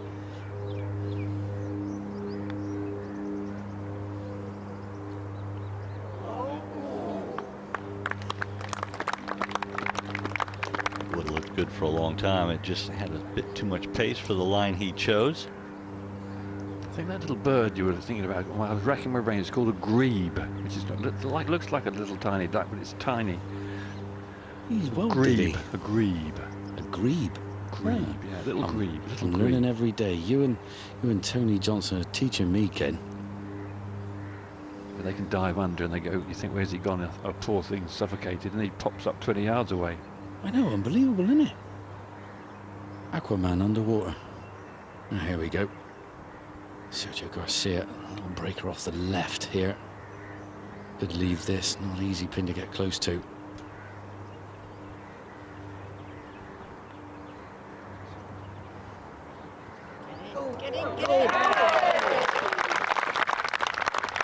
That's what we want to see. Sergio Garcia in full flight with the putter. Picks up his second birdie of the day, gets it into red numbers on the day. Beautiful. Glenn Murray caddy loves that one. Tell you what, Sergio has a pretty dark beard for 41 years old. Is that John Morgan's bird? That looks like possibly a little grebe. Little fella, look at that.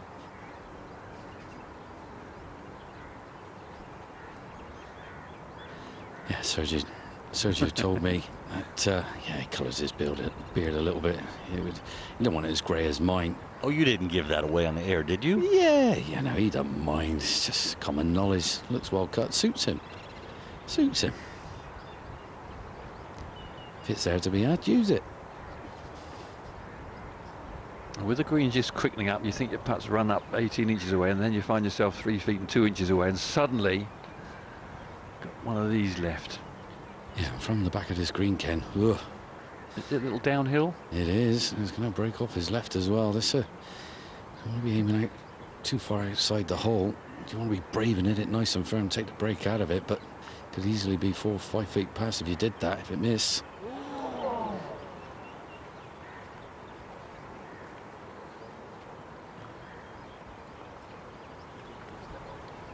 After holding the nice putt for a 2 at the 4th, it's 3 putts at the 5th for the South African.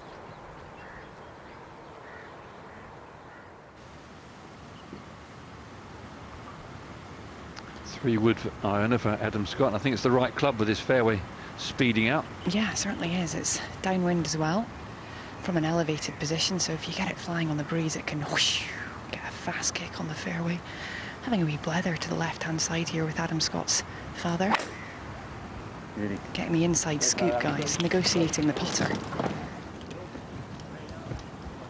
That sounded wonderful.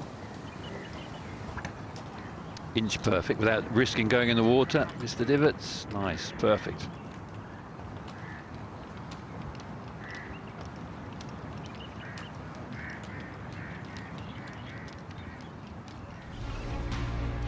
The leaders tee off at high noon here in the desert.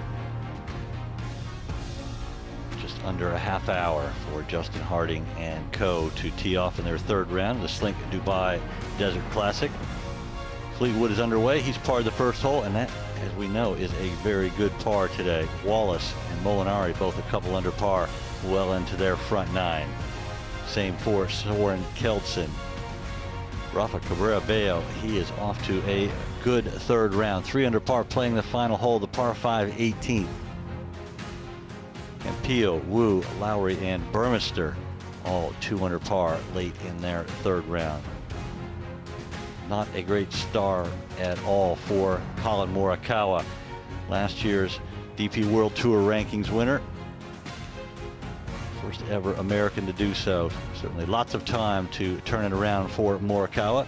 Ryan Fox, he's 1 under. Of course, he made the hole-in-one at the 4th hole. Oh, this is going to suit his eye. Down the breeze, slightly off the left. Perfect kind of wind for the shape of this hole. Goes round to the right-hand side. He's going to squeeze this one. Go with the shape of it, this fairway. Taking on the corner a little bit. One of the best drivers in the game. Yep, that's it. He's doing a lot of leaning, John. Oh, it got hung up in that right rough. Easily carried the right bunker. I think it's too much.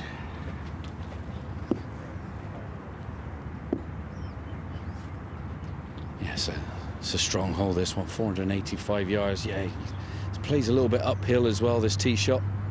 Uphill second shot as well. Saving grace. Outward driver here. Oh my God. He's not liking a driver. He found his first fairway of the day on the last. That's another one in the rough. No, he's missed a couple left, and I think his primary ball flight is left to right. So double crosses are never good, John. Yeah, you get that kind of staying stuck on your right hand side, and then your hands flip over, and that's where the left kind of comes from. He's maybe having a little spot of bother with that one. Trying to figure it out on the way round now. Justin Walters coming off that. It's going to hurt him, that 3-putt at the last hole. It's a difficult green to read, I know that, but seems like he's comfortable with these two players, these two worldly players he's playing alongside.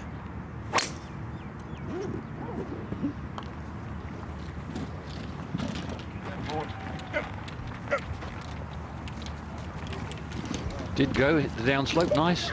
Carried 283 yards. Low launch. Good speed, 173. Anything over 170 is a reasonable speed. If you get past 180, you're quick. And if you get to the 190s, you're a powerhouse. Yeah, there's a player in South Africa, Dupree's, who gets over 200-mile-an-hour ball speed. Carries at 340 on a regular basis. Truly amazing. Catlin out of the first cut of rough here, Iona. Yeah, just assessing what that wind's up to. Coming off the right-hand side. Yeah, fraction, but it's hard to tell if it's hurting or helping, just a yard, but predominantly coming from right to left. That makes this a really tricky shot for John, with that slinging draw that he likes to hit. And he's in the second cut of rough on a slightly elevated position. 2-tier green, this one has grown in size, and there is plenty of it to work with, really. This isn't a pin-seeking shot for John. He can go short and left of it. That would be ideal. Leave himself an uphill putt. 179.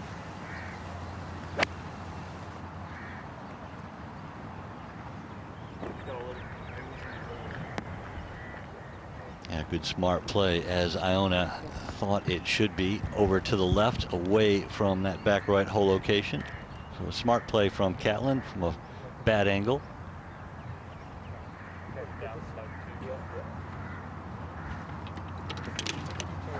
And this is the first fairway for Adam Scott today. You can breathe a sigh of relief. 163 left, the flag. Really short left is the play, but he might be slightly more aggressive. You certainly don't want to go long of this pin. Spin is on ish line. It's got it on the shelf. You've got to just get it up the little ridge to get on the shelf, and it's so easy to pop over the back, and that's awkward. He's aggressive off the tee, this young German player. 145. Coming out the rough, but it's a smooth section of the rough. It's not too thick where he's landed. And it's actually opened up the green a little bit, opened up this pin position. It's a nice angle to attack it. Coming slightly more back into the wind also from this angle. Still a wedge though. I fancy him putting this one quite close.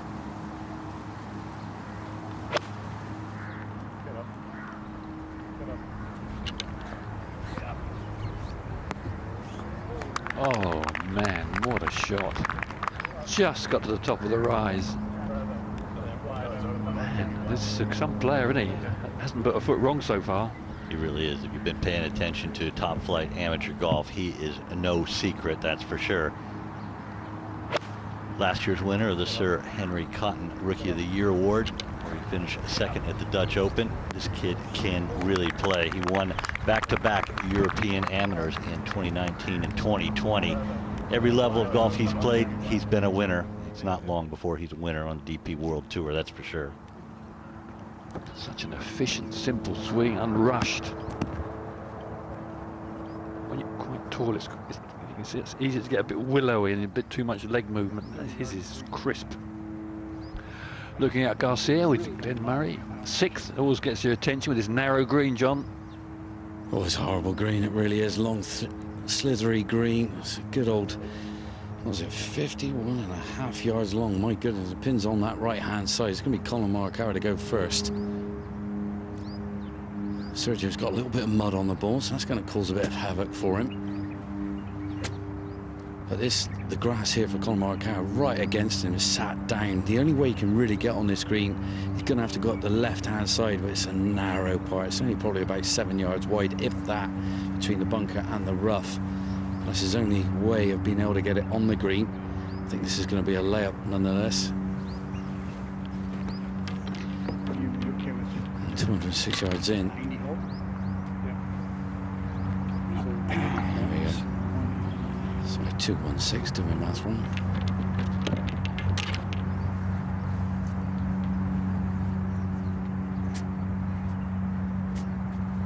And yeah, he's looking at the lie. You can see he's a little bit dejected. He wants to take it on, but he daren't. Big bunker lurks down the right, just cuts in a little bit at the front. Pin today on 36.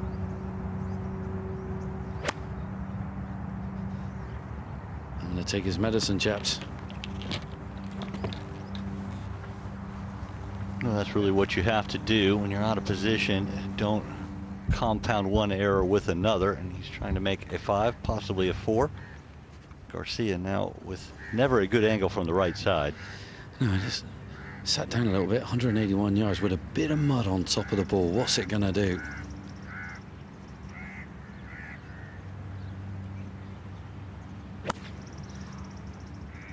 $150 to cover the front edge. He's just done it. Oh, it sometimes comes off there and does. Well done from an awkward spot, I'd say. Yeah, some shot that from there.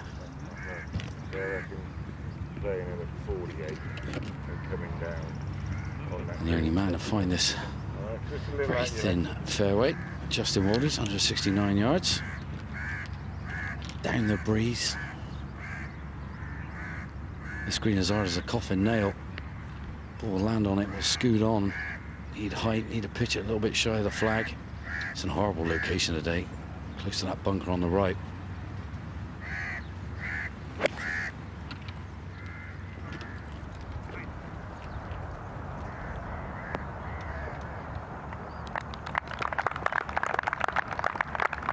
Sensible play. You're really walking the tightrope if you go straight at it. His margin of error is so small.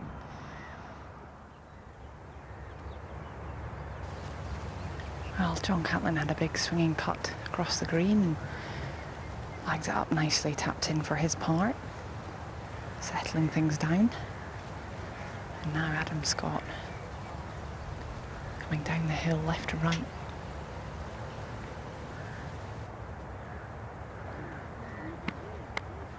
Just caught the high edge of the hole and spins out.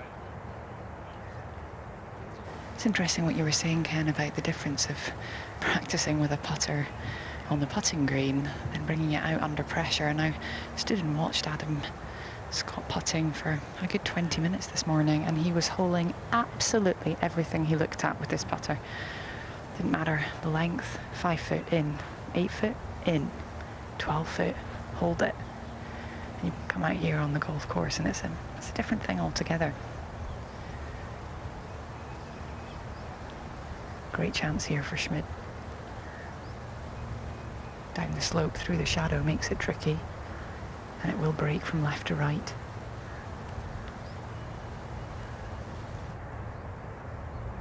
Oh, that's dictionary perfect putt as well. Just enough authority so it wouldn't slip to the right on him. Well, 5 under par.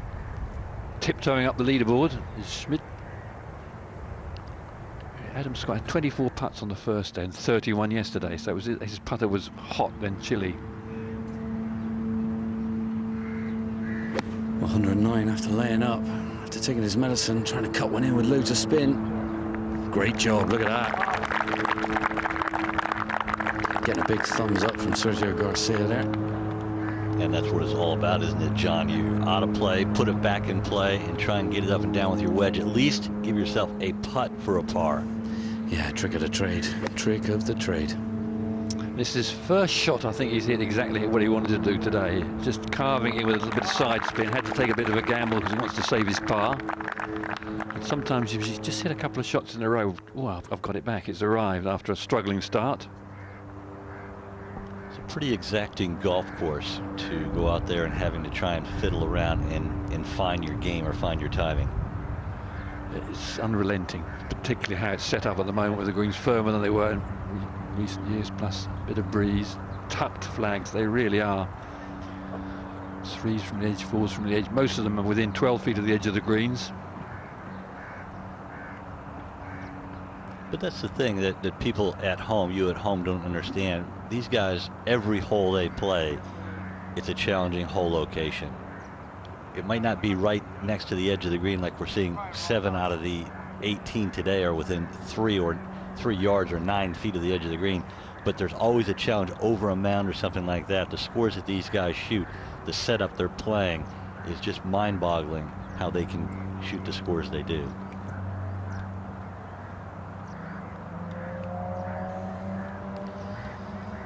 Some green, this one. I mean, it's not until you actually get on and see how wide it is. It's a long par 4 as that. You've had the saving grace, a little bit down breeze, but it's harder to hold the green.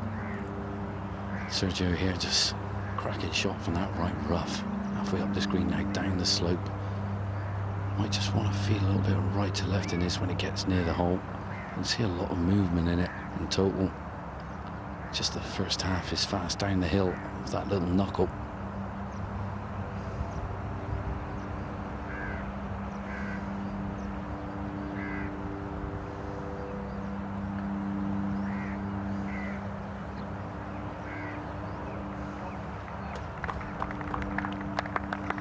Started the day at 11 feet 9-ish on the stimp. They all vary slightly, but I think they're moving up to near the 12 feet, which once you get above 12 feet is quick.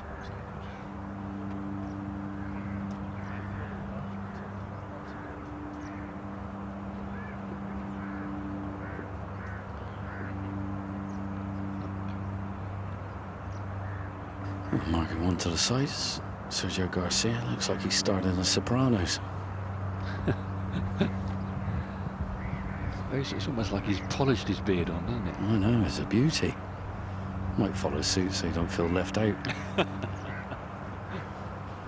No, Justin Walters. Good position here. No, what a time to bounce back after that 3-putt at the 5th.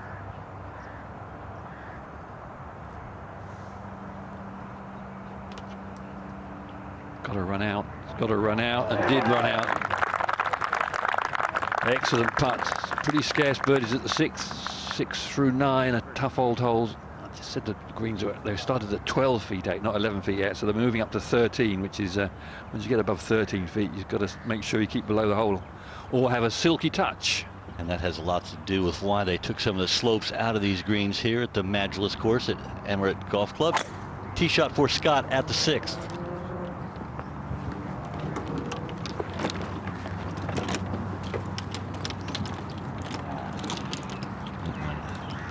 Missed the bunker, but it's going to be a side hill lie for Scott with his second shot, and he shakes his head walking off the tee.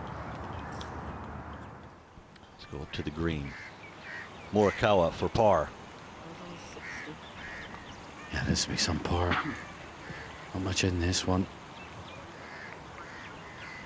Easy peasy lemon squeezy. Steadying the ships, but nothing quite in sync. Missed the previous couple of greens and struggling to make his par there. It's all a bit scrappy. Yeah, leaning on his caddy there, Ken. Feeling a bit deflated, I think, Collin. And marches ball back. Sergio Garcia. Nothing in this one. Just lock it and rock it. See it disappear here for the drop. After driving into the right rough, a very good 4 at the 6th.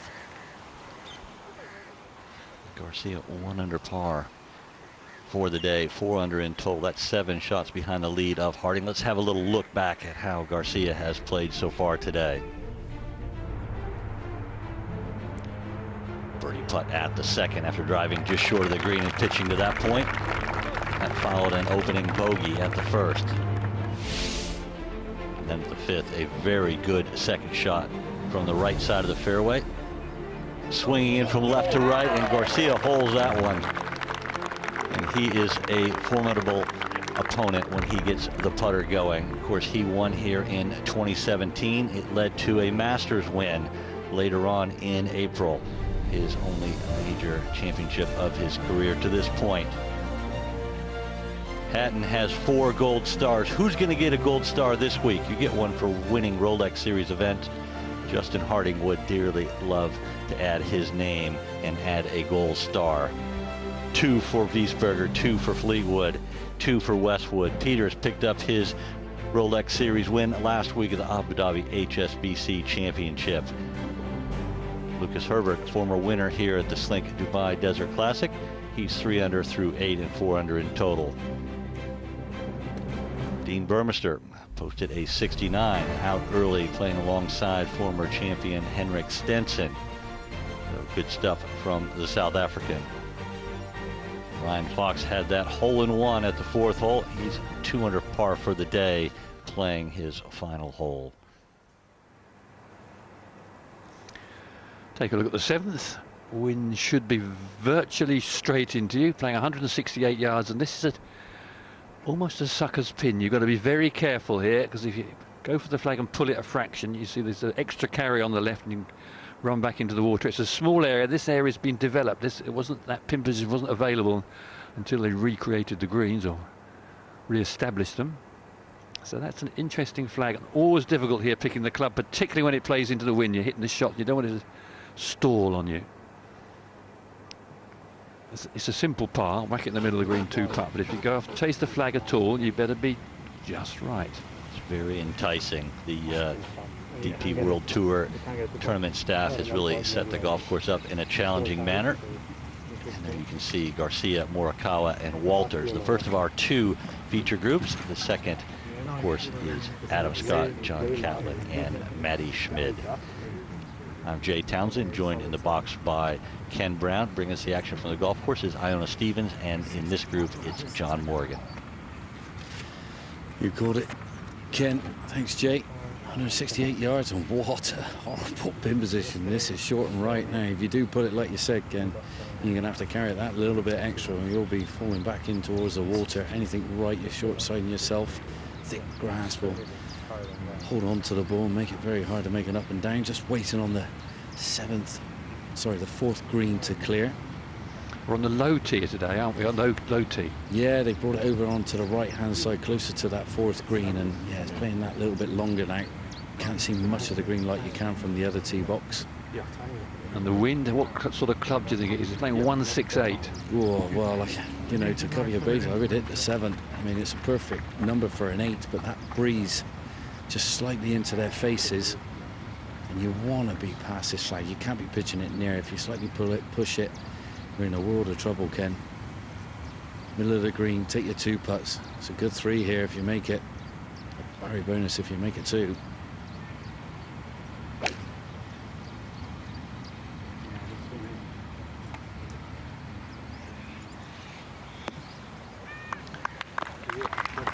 Almost exactly as the doctor ordered. Yeah, I think both his playing partners will be following suit, Ken, ideally. That was right on the money. You called it. You see the ripples, gives it away where that breeze is coming from. Great gauge. Look at the fountain. You can see the spray just coming back into their faces as well. Good bird life down the right-hand side. I'll be there in, I reckon, another hour's time. Drying off their wings. Beautiful bridge lurks on the left-hand side of this 7th that they'll walk over to get to the green.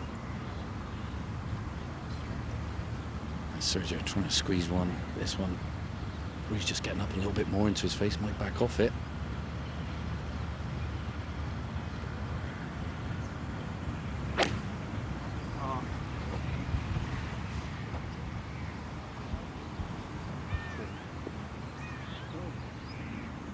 It's a long way short and right. Looked like he ballooned that, kind of came out of it a little, John. Yeah, that breeze just kicked up there. I thought he might have just come out of that shot and just waited and just see what was going on. Just really gusted up into his face, and yeah, that just got ahead of it and ballooned up in the sky. This is where this man's excels. I mean, when I followed him first day, he was pin eye all day long. Brilliant iron control into these very firm greens. Needs a good one here. This will test his action. And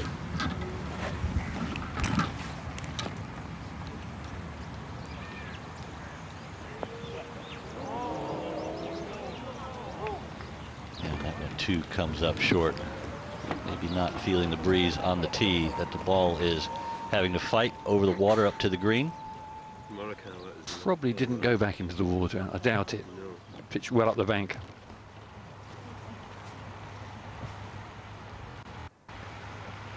You're watching feature group coverage of the third round of the Slink Dubai Desert Classic. And what is Slink? Slink is a logistics technology company that partners with Fortune 100 companies and logistics service providers so they can move freight more efficiently, accurately, and with greater control.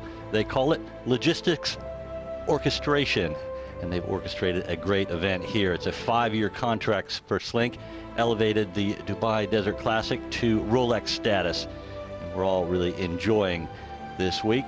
Tremendous innovation that Slink has brought to this legacy event, the longest standing event outside of Europe. This is the 33rd edition of the Desert Classic.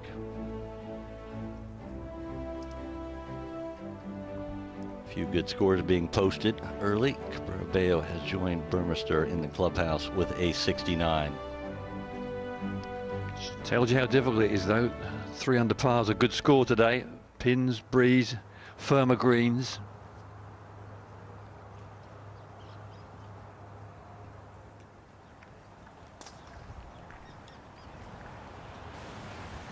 Well, it was some recovery for Schmidt to get to this position on the left-hand side of the green.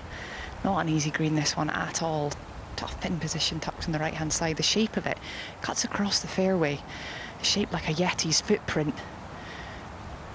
Perhaps the left foot of a Yeti. And where it's going to be Adam Scott to play at, actually, first. Both from a similar position across the green. Needs to keep this one low and running. Come out a bit hot, is it? Woo, woo, baby.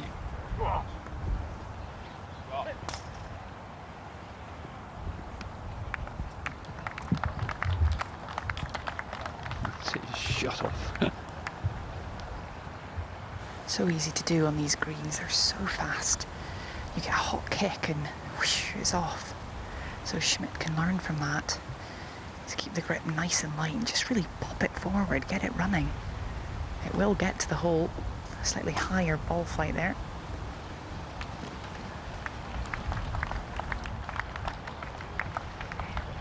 You pushed it a little bit. It also got a kick to the right.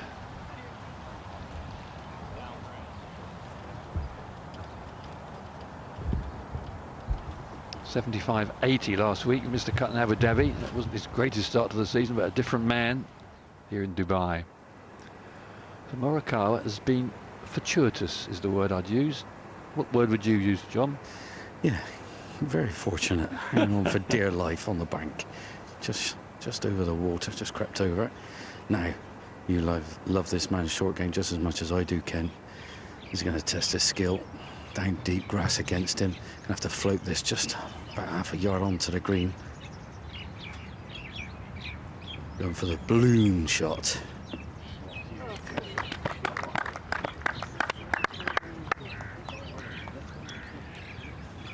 It was tricky. Yeah, missed his landing spot by I think about 5 feet there.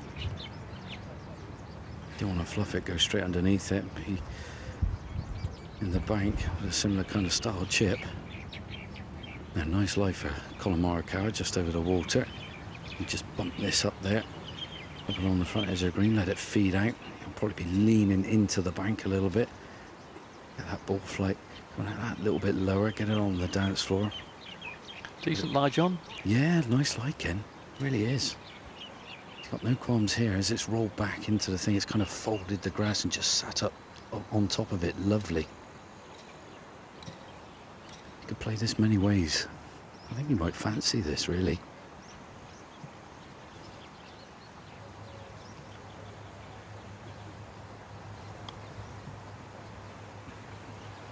Nicely struck. Oh, good effort.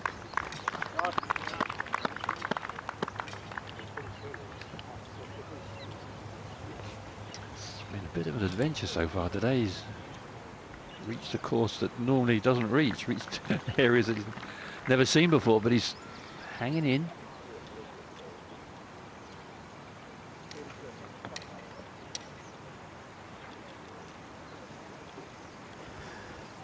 Just over the back of the screen, chaps, and yeah, me and Iona now are going to be running for shade. I think the temperature's just decided to skyrocket. It's going up. There's a little hint of breeze, which is our saving grace. I can't believe you guys are complaining about the temperature. I'm looking at it right now. It's only about 22 degrees out. What? We're very fortunate. I know our guys back home are not so fortunate. A little bit chilly. They'll have about 3 layers on back home. Justin Walters downhill, breaking off the left for a 2.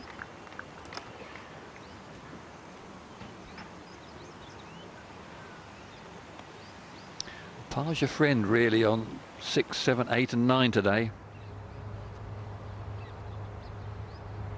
Schmidt has another good putt coming up here, and he holds it right in the middle. Great par save after back-to-back birdies for the young German. I like his body language. He sort of slides slowly around the course as if he's got a secret to tell us, but he's not going to tell you.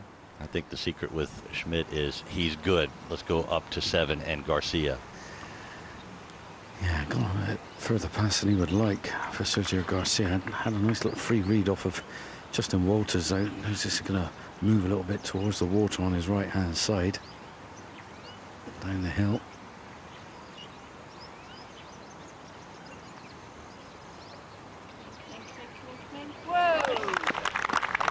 Classy, really classy.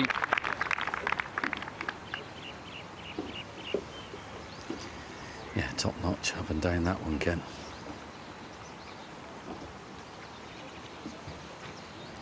Good crowds building around the back of the screen, looking down, beautiful bank. And a few little soft drinks, maybe a little burger or sandwich.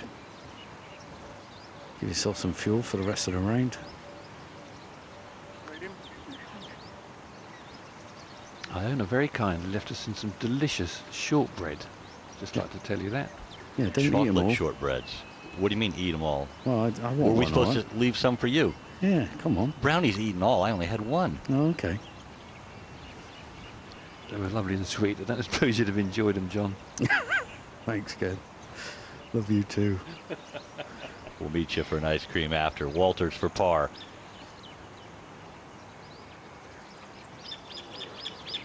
Not the first to spin out today for Justin Walters. He's on the birdie bogey run. Birdie, bogey, birdie, bogey. It's a tough call to back that up with a birdie at the 8th, heading to one of the more difficult holes on the golf course. 3 bogeys in 7 holes for the South African.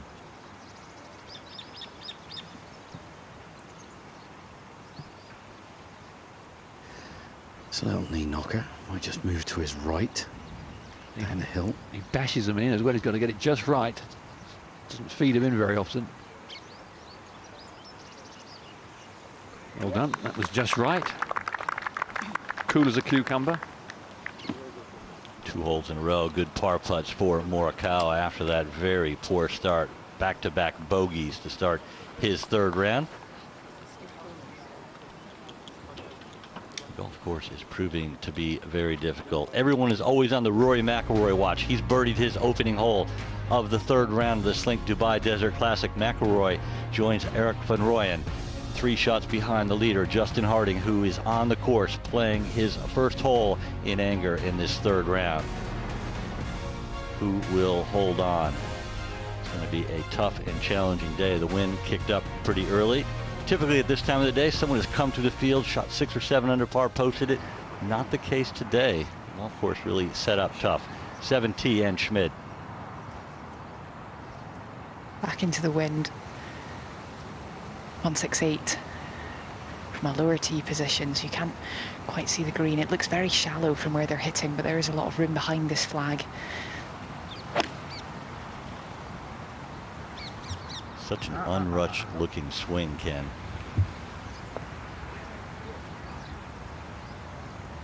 Maybe we've got a bit of a climber as well. It's a regular occurrence. You get there because you're trying to hit it under the wind, you chap it, ball just pops into the air. 8th tee. Breeze into their faces here at the 8th. Kind of tee shot. The skyline there doesn't look real, does it? Spectacular. Aiming a little bit left. The more you go right, the bigger the carry. Sergio trying to slide one nice and low from left to right. Get it on the cut stuff in the fairway.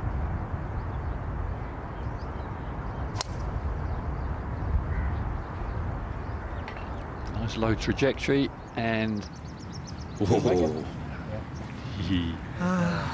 Tests the swing, this tee shot, doesn't it? Really tests your swing when the breeze is into you. Yeah, it did. It did, but Yeah, it tees up high, Ken.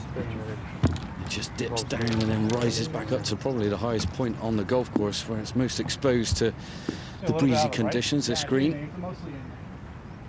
Well, can Morikawa find the fairway? He's found one so far today. Yeah, a little bit out of sorts. Trying to find something. I'm sure he'll find it. World number 2.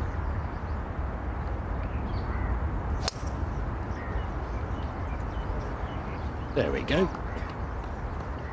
He, like Garcia, low driving tee shot, and maybe that's just what Collin Morikawa needed. Get things going.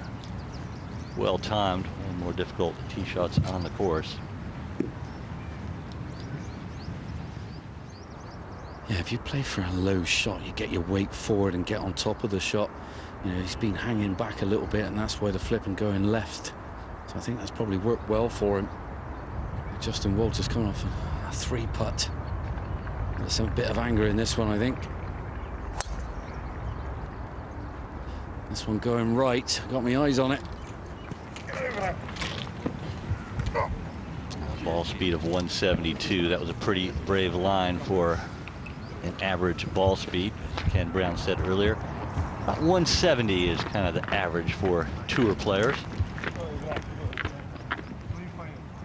Always difficult from an elevated tee like you have there at the 8th. The camera flattens it out, but it's an elevated tee playing into the wind, just accentuates any type of miss you may have.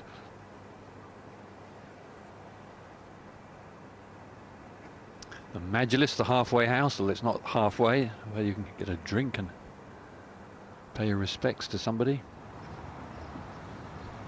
Tee shot at 7 for Adam Scott.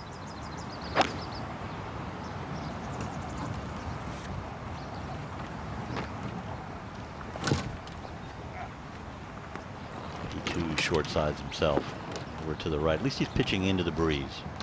Yeah, it's hard to believe, isn't it? It's only 168 yards. I mean, it's not a tough hole or anything. The tee's a little bit below you, the green, and you hit up to it. It's tricky to 7th. I think you said it earlier, though. Play in the middle of the green. It's a big target. Take your 2-putt. Maybe you'll hole a 30-footer and just run to the next hole. That hole location, the way that front left part of the green angles away from you, there's a bank. It's just so exacting to try and get it close to the hole.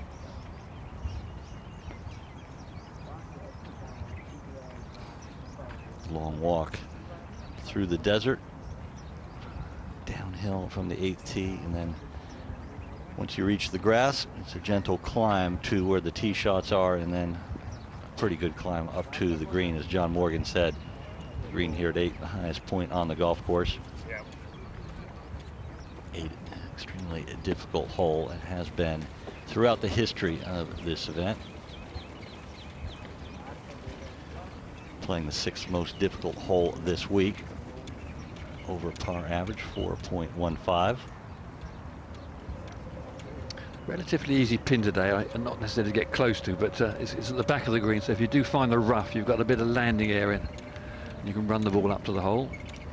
When the flag's at the front of this green, you have to find the fairway if you're going to have any control of your second.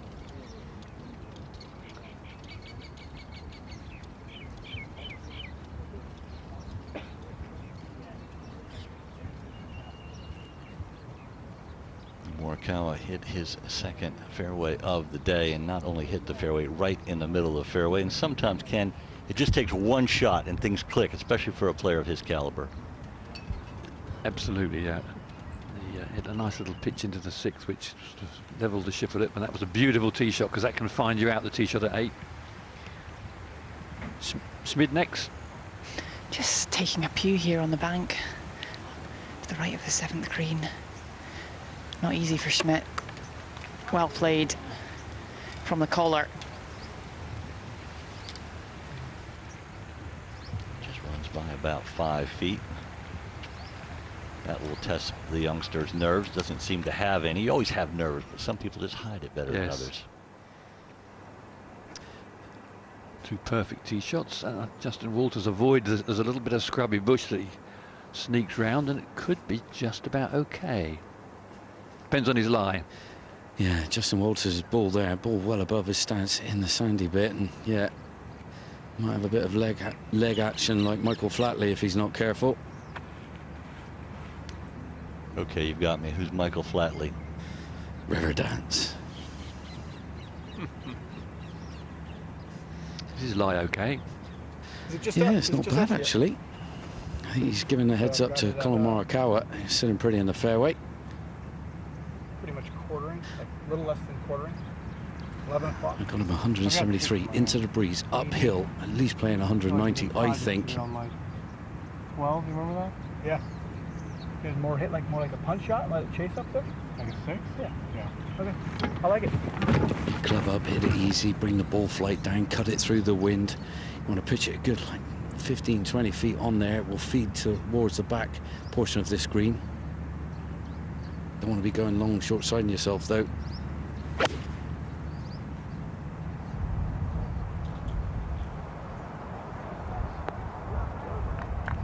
Textbook.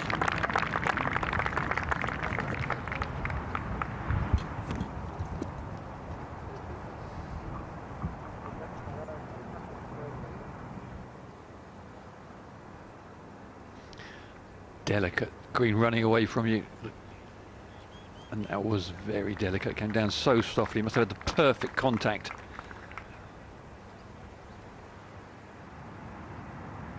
.174 yards. As you can see, ball well above his stance. Uneven ground for his feet.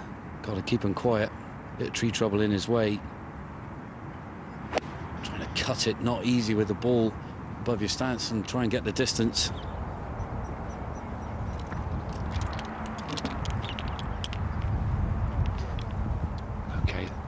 Okay, he'll be just chipping up the full length of the green. Maybe got it a tad heavy. Yeah, I wouldn't be surprised now. 152 yards for Sergio Garcia. Gripping down the shaft a little bit here, trying to take a bit of spin off it. Don't want it to bloom up into this breeze, come up shy. Trying to draw this one in. Looks nice.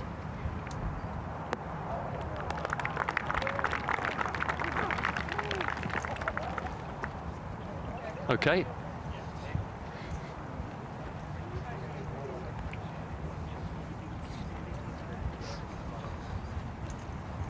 Quite a steep walk up to the 8th green, and the highest green on the golf course, where it tends to get dried out very quickly.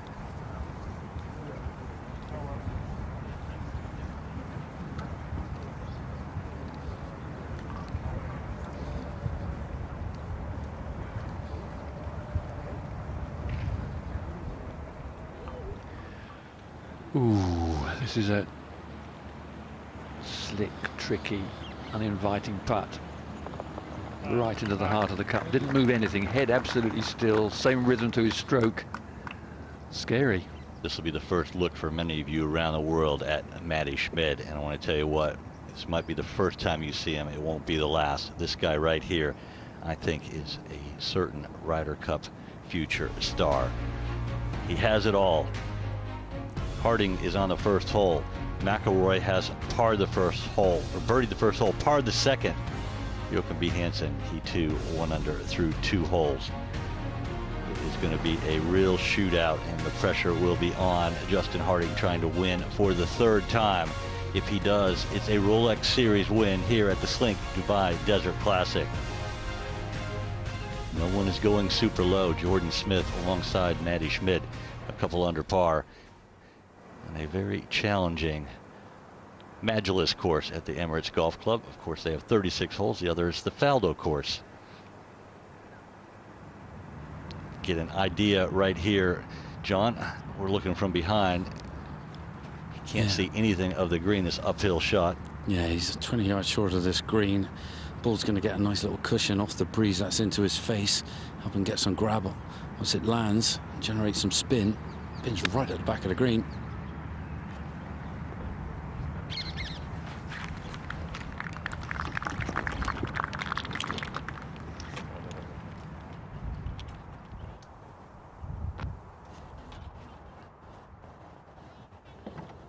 Here he is, Mr. Schmidt, Iona. Back into the breeze at this wonderful 8th hole. Looks like he's got the driver. Got to take it over the palm trees. Ideally looking for a fade if you can, just to work it into the fairway. That wind will help it move from left to right as well. Come out like a shot out of a gun, dead straight. Absolutely the perfect line. Oh, that's exceptional.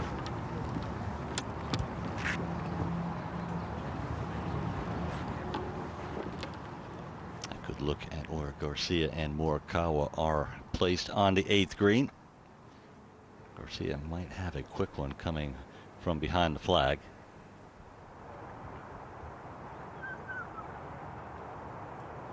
Well, chances for rare birdies at this 8th. Collin Morikawa, textbook second shot.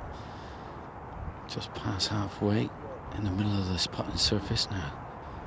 A little hint off the right, couple of balls outside it. They're not easy greens to read, very subtle slopes, but they're rapid and they're drying out. That's the most exposed area on the golf course, this green. Breeze is whipping across it into his face here.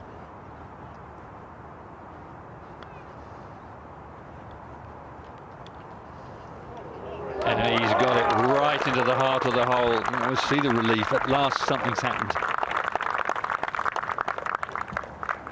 It'll be interesting. He got a good tee shot off, a good second shot, a hole of putt. Will that be what turns his round? There you go, right there. Hey. I did it. Hey, I can still play a little bit. You can play a lot.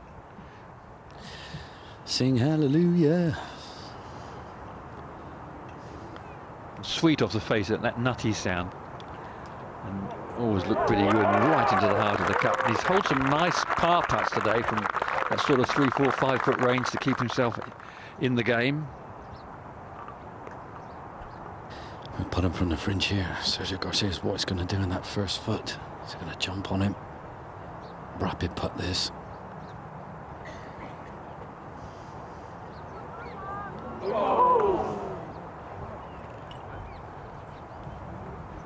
Pretty good effort from behind the hole. That historically is a really fast putt.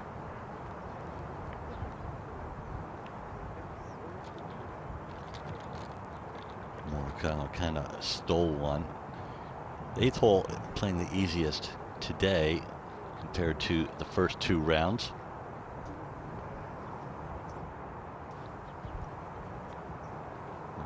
Harding has this one for par. This is a huge one for Justin Walters. He's already dropped 3 shots today, picked up 2 birdies as well.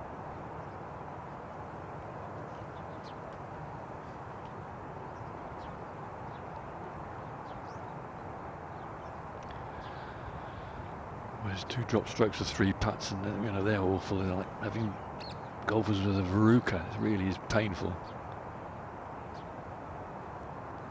Yeah, well done. Really well done. He's got a big heart. Kindly, quiet man. A really nice man as well. Of course, he had that great putt at the last hole to keep his card a few years ago in Portugal. Scott's tee shot at the 8th.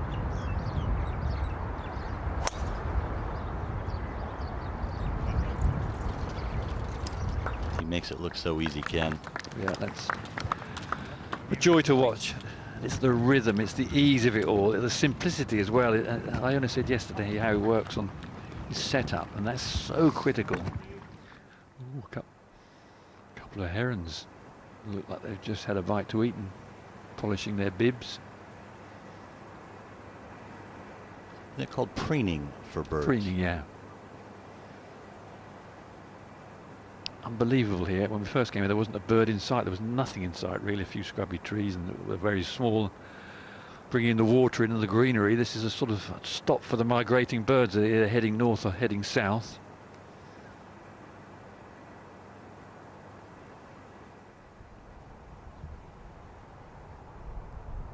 A good look at this one. Oh no. Just seemed to take a lot of time over it, getting organised. Well, sometimes you have a putt and you just, you know, you're not that comfortable. And oftentimes, as you just said, the body language tells, oh, a couple of cormorants there. Even I know that one. That's a cormorant, yeah. Reminds me of the Jungle Book. Remember those birds that were talking to each other? What are you going to do? Don't know. Of course, they swim underwater and catch fish. That's they're meat eaters. Really amazing birds. The Chinese actually taught them to catch fish and bring it to the shore and put it in a basket. They never got to eat it. Well, I'm sure they got some, but they were probably rewarded with something that they wanted. That's typically how you would train animals. Tee shots at the 9th. It's a long tee shot to the corner. Dangerous hole with its flags cut today. A super dangerous hole. This pin position right at the back of the green, and a little thread of grass there between the two double greens. I've never seen the flag there before. It's usually about 8 yards short of that. And that is interesting. If you don't get off on the fairway here, you're better off laying up. Certainly can't get at the flag. It's new driver. A lot of players with new drivers this week.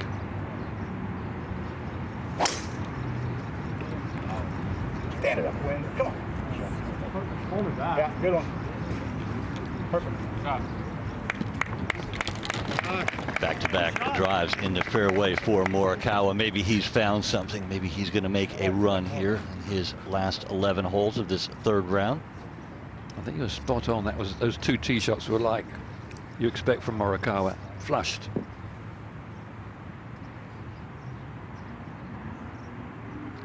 Such a hard game sometimes, but when it's easy, it's really easy. Oftentimes, it can show both ends of the spectrum in the same day. Walters. Just talking about the wind, John. Is it swirling out there? Yeah, it's pounding off the right-hand side. It's really just kicked up a little bit in the last 5 minutes, Jake. Just confusing the players. I mean, glorious drive there from Collin Morikawa. Couldn't have placed that in a better location. Just past the corner, he's going to get a great bird's eye view. The second shot's going to have a little bit of breeze into their faces off the right. But trying to hit a hard kind of fade with all the trouble down the left-hand side. That's where you can lose your ball down the left. The TV compound, you're speaking nicely over there.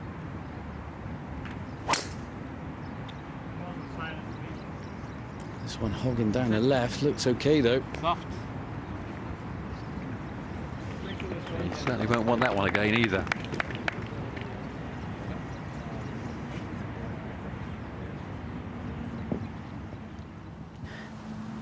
Well, it's a long way up at this 8th hole, 162. Huge drive from Schmidt.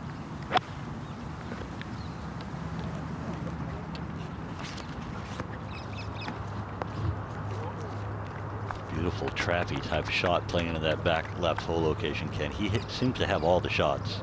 was a beauty as well. It's finished in exactly the spot he'd been aiming, just short of the pin till we get to Garcia at the 9th. Yeah, doesn't want to be the odd man out. Out with driver. Both his playing partners finding the fairway. Bit leaky though, leaning a bit. Oh, got a decent lie, but it often tiptoes out of the rough when it hits there. Alla Madrid, Sergio. Alla Madrid, Sergio. Cosmopolitan place here. It's a young people. You see lots of young people here, but from all over the world come here to work and enjoy the climate.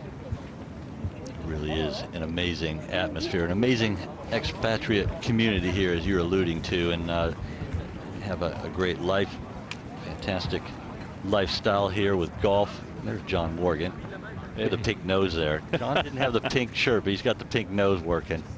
Oh, look at the breakdance moves. He's got every move.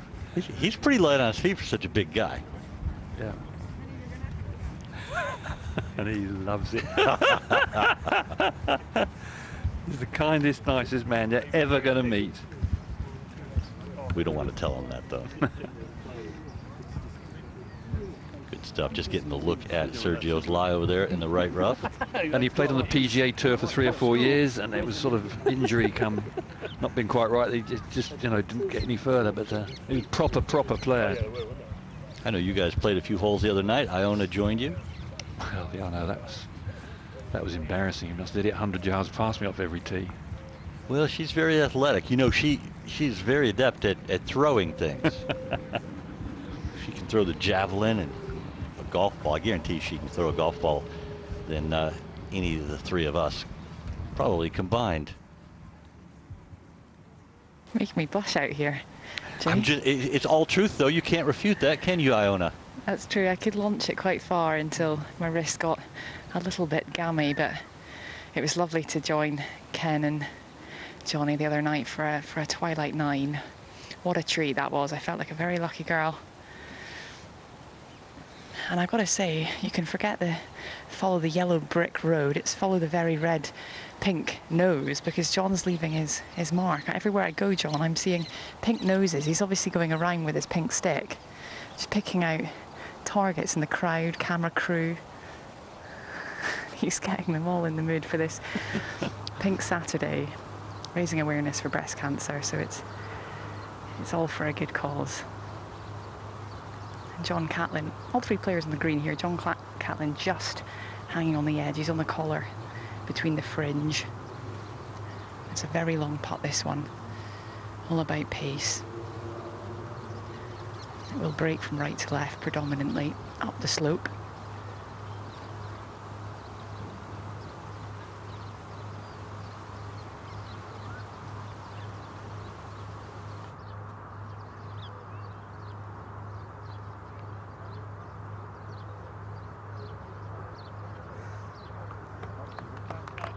Good leave, really, under the hole. Out to the left of the hole means you're putting up the hill.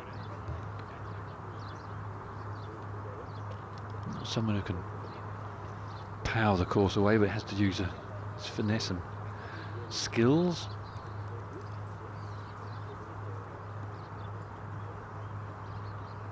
This green iron, it looks like it's a little bit less green than it was. Say that again, Ken. This green's a little bit less green than it was. It looks like it anyway. It looks a bit parched, a bit sort of shiny. Yeah, well, as you guys referenced, it's the highest point of the golf course, and actually you can probably see in the flagstick it's the wind is settled down a little bit. It doesn't feel like it's blowing too much. There, it's picking up a little bit now, just coming into Adam Scott's face. Up the slope again. He's only had 9 putts to this point, so he's really been working this wand.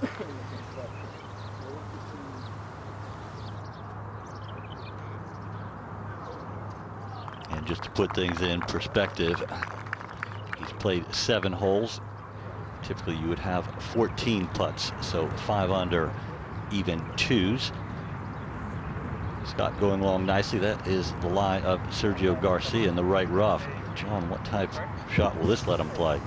Well, this is 193 yards, Jay. Pins back left, not far away from that bunker that separates both greens. Water left as well. The bailout's definitely short and right. You don't mess with this flag, you really don't. Anything just more than just a yard off the green on the left, it will feed down into a watery grave. So to bail out, definitely right, take your medicine. It's a hole you want it for all day long, and run to the next tee.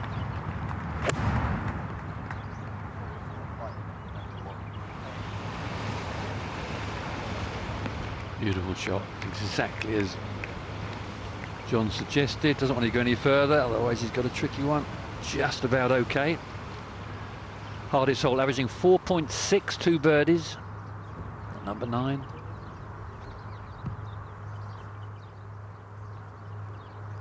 Another birdie attempt for Schmidt to get to 6 under and within 5 of the lead.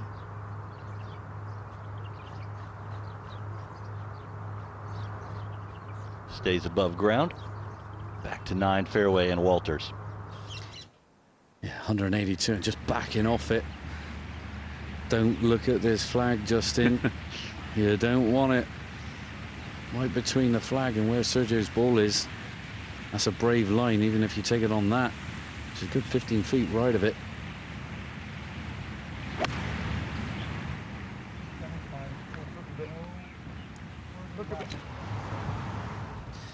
That's going to be a commonplace today, you feel. Once you've done your first port of call, find the fairway, you can see a lot of people over on this right-hand side. A little bit of breeze just can't help me and Iona out here cool down a little bit, but you put your hands against these boards at a magnificent round. The amphitheatre here at 9 and 18, you could fry an egg on it. It really is. You can feel the heat.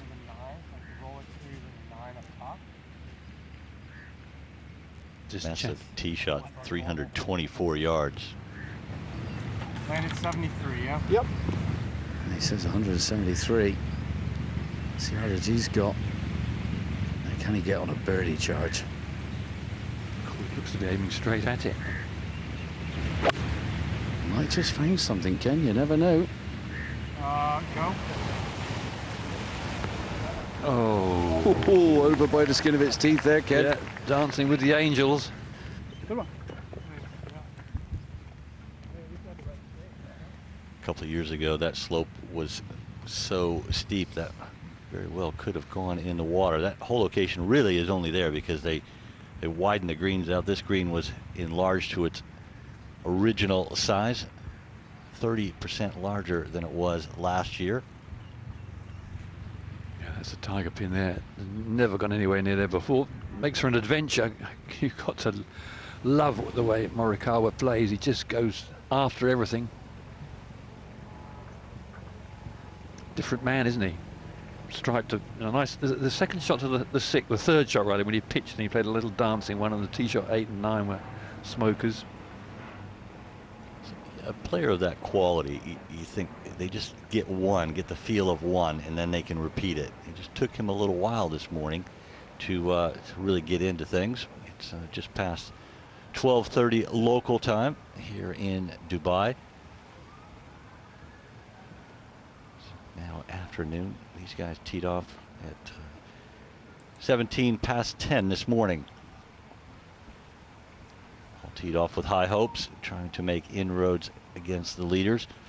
Unfortunately, the Garcia, Morikawa, Walters group are par +1/+1 respectively. Andy Sullivan and Julian Guerrier in the clubhouse with 2 under par 70s. We'll certainly move up through the field on a day that's not really giving away any low scores. Let's go back to the tee on 9 and Schmidt.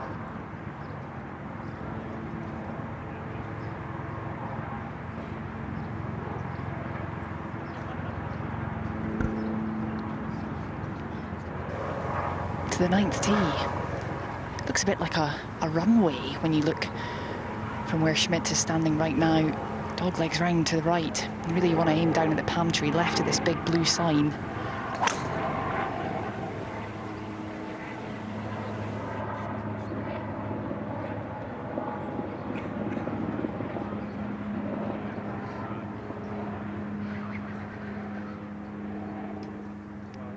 Ideal. Absolutely ideal. It's been a flawless front 9 holes so far. There's the ball positions for the Walters, Garcia, Morikawa group and how they got there.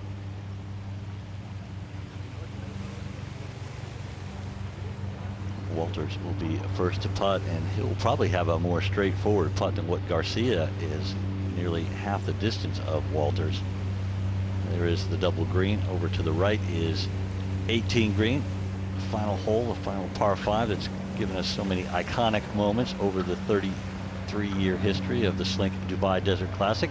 Panning over to the left, Walters on the 9th.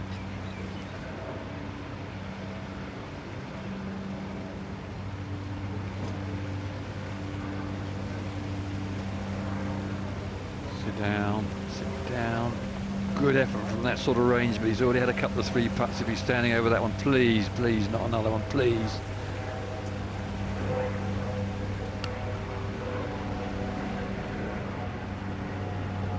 These new greens, only 5 months old, have really shown to be pure putting surfaces. As we go back to the tee and join Scott with driver. Driver out, and the spectators are out now as well. They've all come out to see this man, the Aussie, giving this big dog a rip down 9. Wind coming off the right shoulder. It's helping.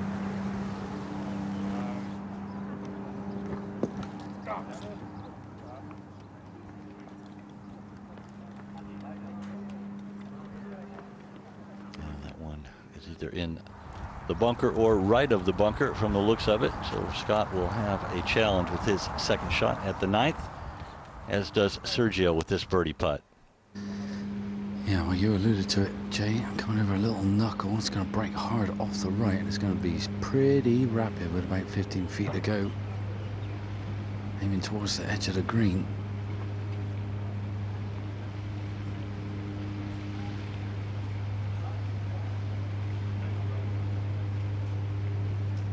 John, that was really just a defensive putt. It had to be, didn't it?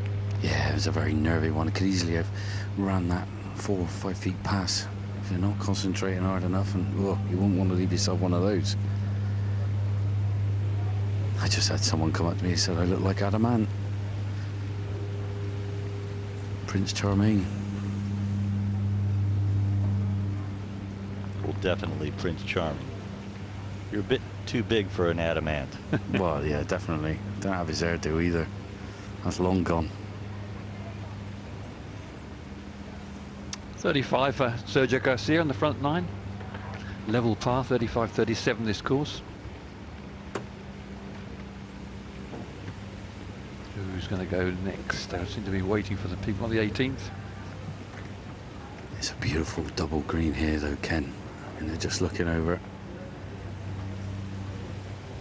Anton Rosner's group putting out. Where are you hiding? I know this is a difficult spot to get to. You get too near the green if you're not careful. Yeah, they could hear you. I'm just in that little cubbyhole on the right-hand side, right by the media centre. Beautiful media centre, looks down onto this 9th green and over to the 18th. It's an amazing setup. Slinker put together here. Dubai Desert Classic. Now, golden opportunity. You ain't going to see many putt from here for birdie, I can tell you that. Not much moving in this. Can he make it back-to-back birdies? Oh, he doesn't hit it. Oh. Uphill into the green. I just thought he was going to go 3-3 at 8 and 9, which is almost unheard of, particularly with these pin positions. Ah. Maybe lost 3 times in this game.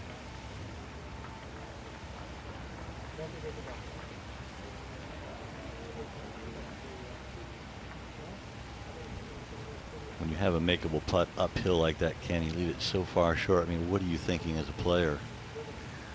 I'm thinking to myself, or words to the effect, buffoon. Because you can see it's into the green, it's up the hill. I don't know, he must have had a bit of mental daisy picking. I couldn't believe he got it so close. Oh, he's not the sort that has much quit with his thinking, that's for certain. Right, come on. I'm going to get out there real quick, come on. Mr. Walters.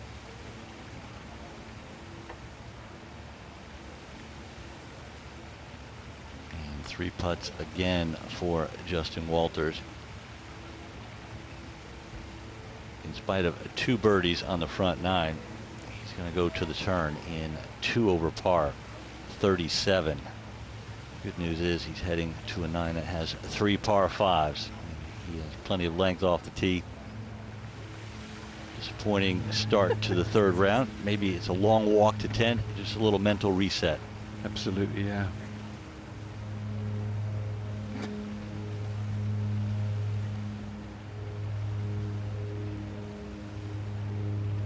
Morikawa goes to the turn, 1 over par 36. Not bad when you consider he started off with back-to-back bogeys in his third round. Picked up that unlikely birdie at the 8th. And he will be trying to keep the momentum of the end of his front 9. Justin Harding has parred his opening 2 holes. But Tyrrell Hatton, the 4-time Rolex Series winner, has birdied the second to half the gap. He's now only 1 shot behind the South African. Hatton trying to win his 5th Rolex Series event. Let's go down to number 9 fairway and John Catlin. Didn't quite reach the dog leg, John Catlin, but a good look at the green from here, narrowly avoiding 3 divots in the fairway. So that was a stroke of luck, and fortune favours the brave. If he's brave enough to take on this pin.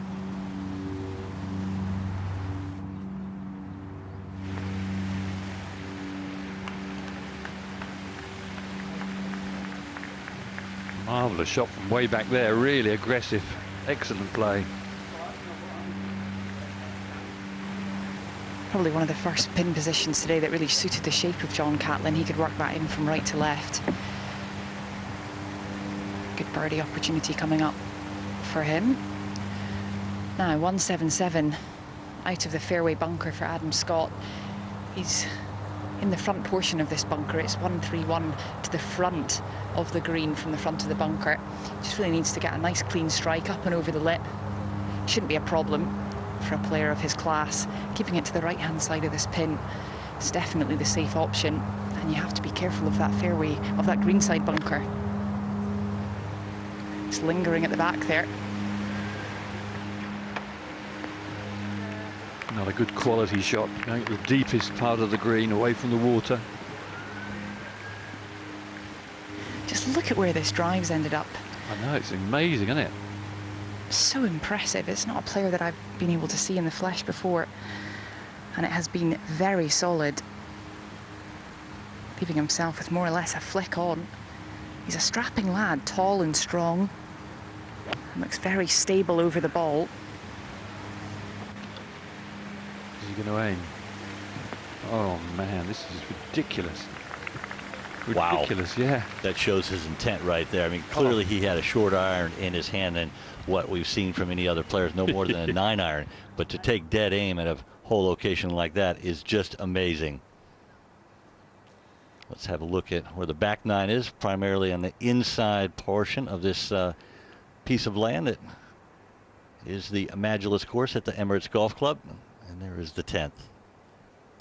Well, if the 9th is the Vindaloo, this is definitely the chicken korma of holes today. Par 5, further you drive it up there, the narrower the fairway. Green used to be absolutely surrounded. You had to walk through the sand to get onto the green, but little areas to walk onto the green. But a small green, always a firm green, and difficult to hold. Pin on the back right.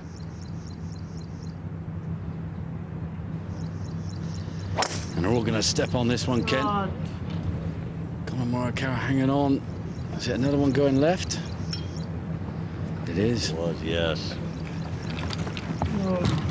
You know, John, Ken was just talking about a couple of Indian food dishes. We had quite the meal. John Morgan took me to my first ever Michelin star restaurant. We had Michelin star quality Indian food the other night. It was fantastic. It was.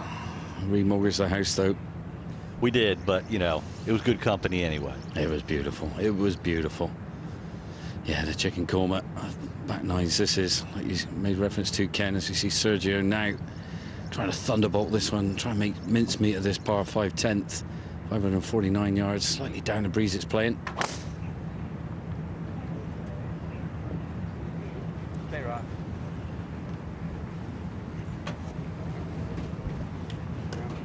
Stay right, and it does. Safely in the fairway.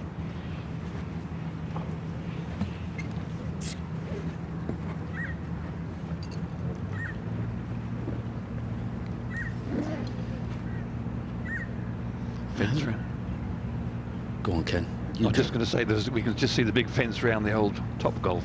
Oh yeah, I haven't had a go on that. Do you fancy having a go, Ken? As long as you're my partner. Yeah, no problem. I'm your partner, man. And Justin Walters stepping on this one as well. Driver in hand. See every player hitting driver down here. Gave that one the full business. 176 mile-an-hour ball speed. Only 3 yards of curve. Great stuff from all the technology out here. And we look down upon 9 green. And Iona can give us the details on this Scott putt. Scott first to go. Similar distance to John Catlin. I'm plastering myself to the wall here, guys. This very intimate part of the golf course. Trying to be as discreet as I can for a Scotswoman. Adam Scott coming across the green. It's got to break from right to left, and I've seen a few early this morning coming up short. But the greens are quicker now.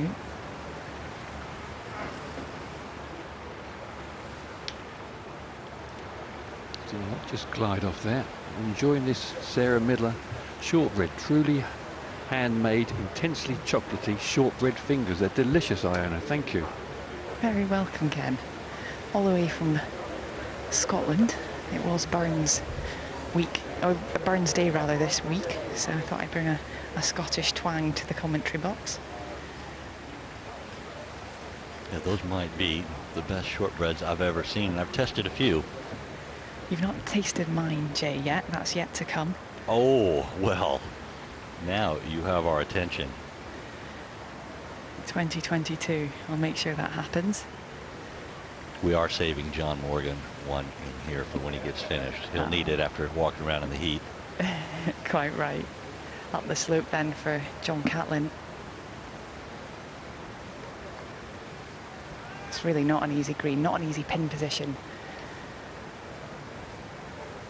On 9, a 2-putt here from any range really is a bit of a result.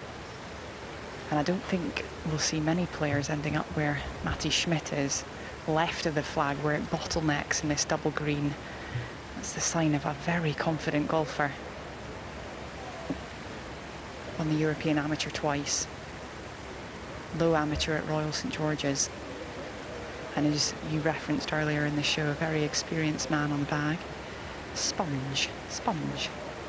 That's what you said his nickname was, didn't you, Ken? Sponge, that's it. It was because his hair originally, when he had some, was like a sponge. Some great nicknames with the caddies. Yeah. We've got Helpful in this group as well. That's Greg. Oh, no.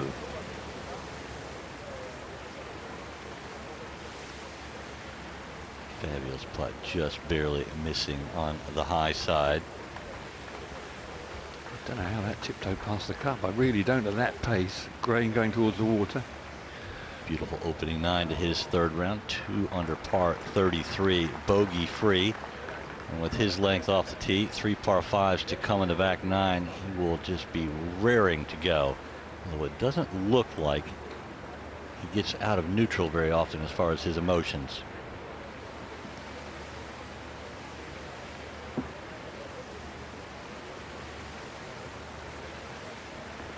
Scott next.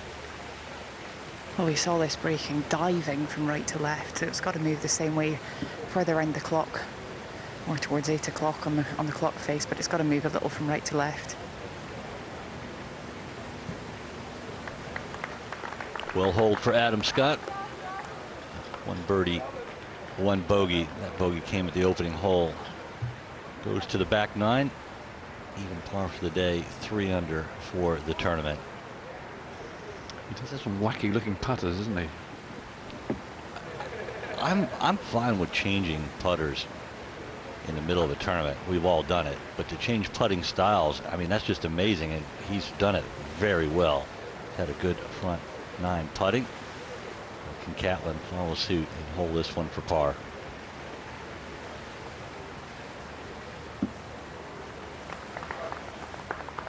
He can. Catlin goes to the turn in 1 over par 36. He 22 started with back-to-back bogeys, picked up his lone birdie at the 4th, and then all pars from the 4th. Three-time winner in the DP World Tour heads to the back 9. And here we can see the ball positions of the Morikawa, Walters, Garcia group at the 10th. Morikawa will be first to play out of the left rough. Yeah, not being able to get home in 2. Not a great lie here, Jay. I mean, first day of the office, round 1, laid up nicely, made his birdie that way. I think he's going to do pretty much the same thing.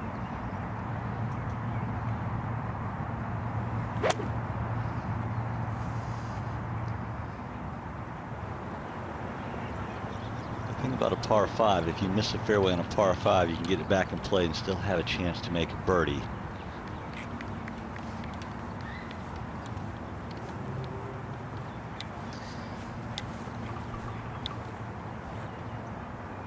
The 244 here for Justin Walters. A little bit of a raised green down the breeze. Big lurking bunker just shy. One to the left, one to the right. You miss this green, that's pretty much where you're going to be on the beach. I think a little bit long, not nice, gnarly long grass. Coming out of this first cut. Grass being cut back towards the tee, so it just, I don't know how it's going to come out. It can come out a little bit yucky sometimes, don't get the strike required. It's a big carry, pins on 24 today, threw off it.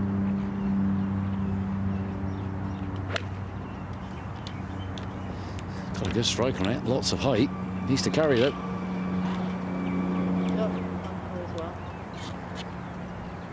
Just comes up in that front bunker. It's a deep front bunker as well. A tough one with the hole cut 23 yards into the green.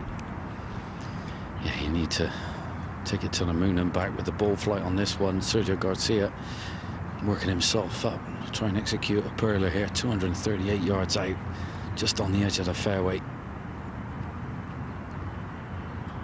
I reckon he's got a 4-iron in his hand. Squeezes one nice up in the air, trying to move it from left to right, land it soft as you can.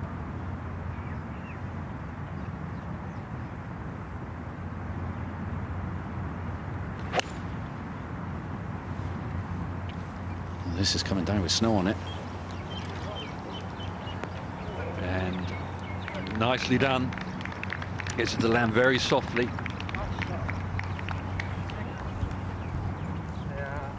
Pure ball striking for Garcia to hold the par 5 10th green in 2.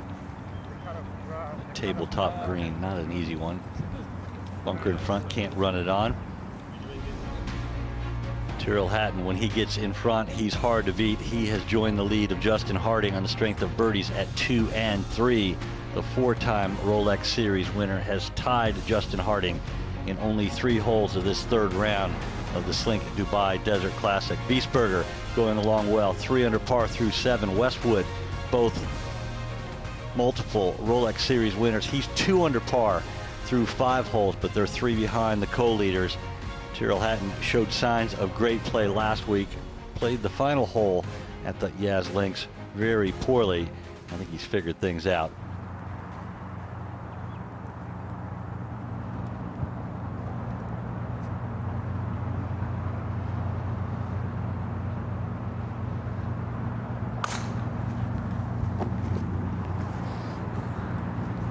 .79 ball speed there for Schmidt.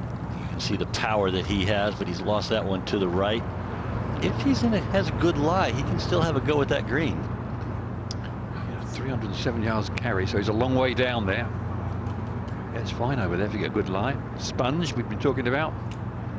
It's the caddy from Roger Davis, amongst many other good players.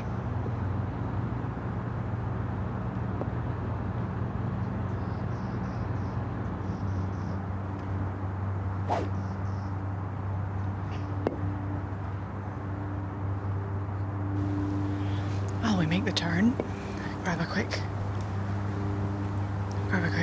drink at the halfway point, and into the challenge of the back 9 we go, starting with a wonderful par 5, sweeps from left to right, quite a wide fairway, plenty of room down the left hand side. Driver for John Catlin.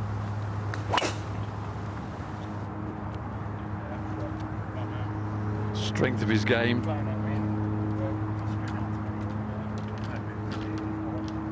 perfect position.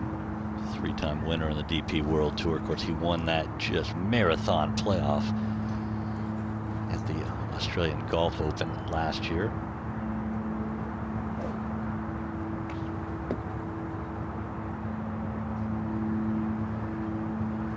It's playing downwind, this par 5 today, so it is a good opportunity.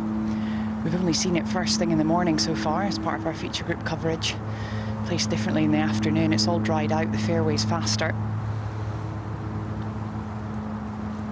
You run out down the left-hand side at 303.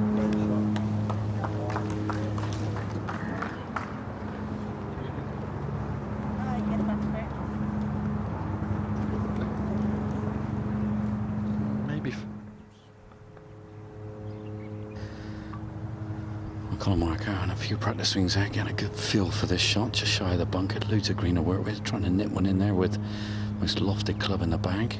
Should feed on down there from left to right. It's coming in pretty strong though, needs to put the brakes on, it does.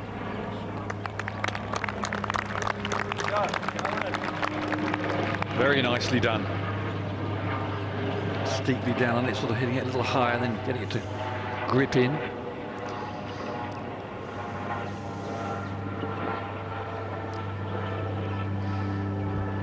Was well executed. I've got to tell you though, Justin Walters in the front of this bunker has got so unlucky.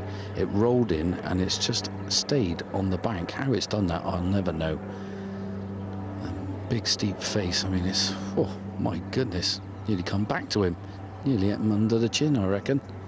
It looks like his ball rolled up to where someone's ball pitched. We're getting a good look of it right now. Super unlucky, Jay. God, I should say this is a difficult shot now, isn't it? Oh, is it? My goodness. I mean, this is everything. He's got to get his weight so bob on. It's not easy. The rolling of the ankles. Look how much he's out. He's still way behind it. It's just going to pop straight up in the air if he's not careful.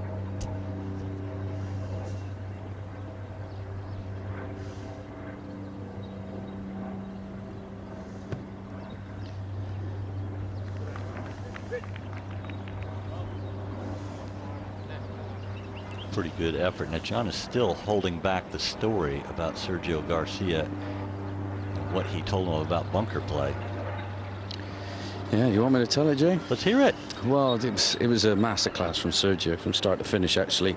We were having a chipping competition all the way round the Byron Nelson in our practice round, and I got to say, he put me in some funky places, and he was able to play wonder shot after wonder shot. And then we got to the back of this green, I forget which hole it was, but he put me in this bunker, not much green to work with, and the greens out of Byron Nelson were rapid. It was all down and away, and he's put his foot on the ball, and he's plugged it in the bunker, and he said, "What's this?" Well, he let me go first, and obviously I've hit it past, it's caught the downslope, and it's fed off 20 yards off the green, and made me look a fool. And he separates the hands. He gets it about an inch and a half apart, the hands, regular grip.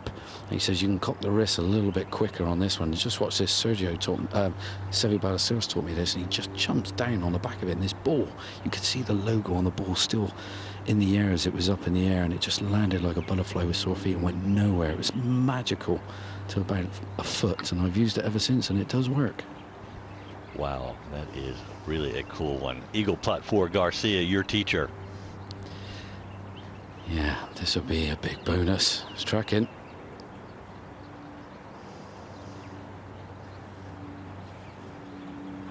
Just sometimes when he's not feeling confident, he just leaves a lot of putts a little short, a little slightly tentative.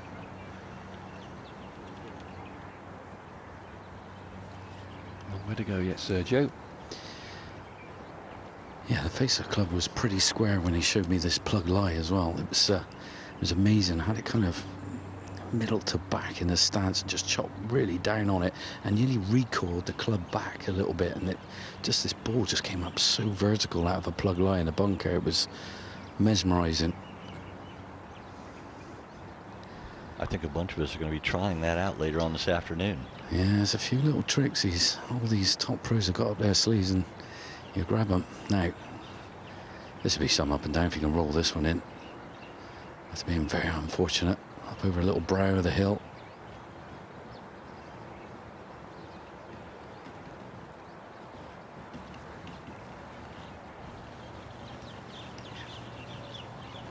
A little bit self-inflicted with a couple of his 3 putts, but hasn't had a lot of luck either, Waters.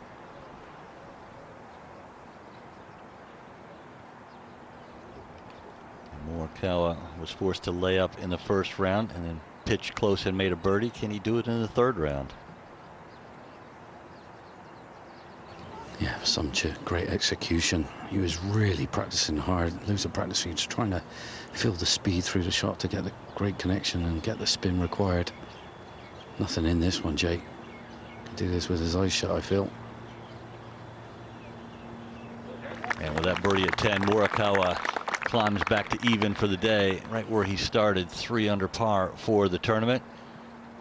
Let's not forget, he shot 6 under Thursday morning in his opening 9, starting at the 10th. Does he have another 31 in him today? We would certainly love to see it.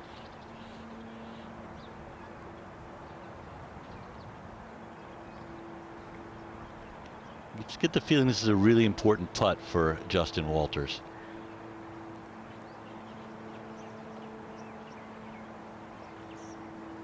Three putts on the front 9. And you can see he's kind of slightly delaying hitting it. He's just making sure I've got clarity of thought here. So important to keep the head steady. Well done. A par deserved a bit better because his approach shot was nearly as good as you can get. Just tiptoeing over that bunker, but okay, 1 under. 2 over for the round.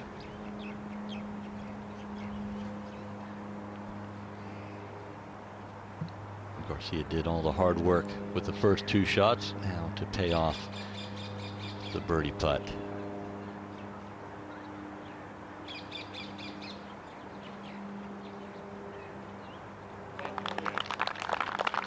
Well done. 3rd birdie of the day for the 2017 champion. It was the same year he won the Masters. He and Danny Willett did it back-to-back years, winning the Slink Dubai Desert Classic and then winning at Augusta.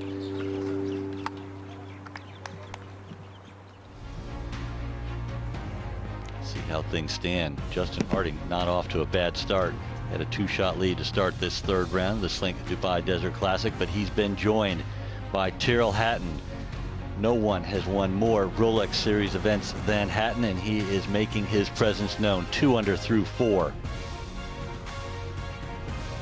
Jordan Smith, Maddie Schmid, both 2 under par on their 3rd round. Sergio Garcia with that birdie at 10, and at the bottom he's gotten back to 4 under par.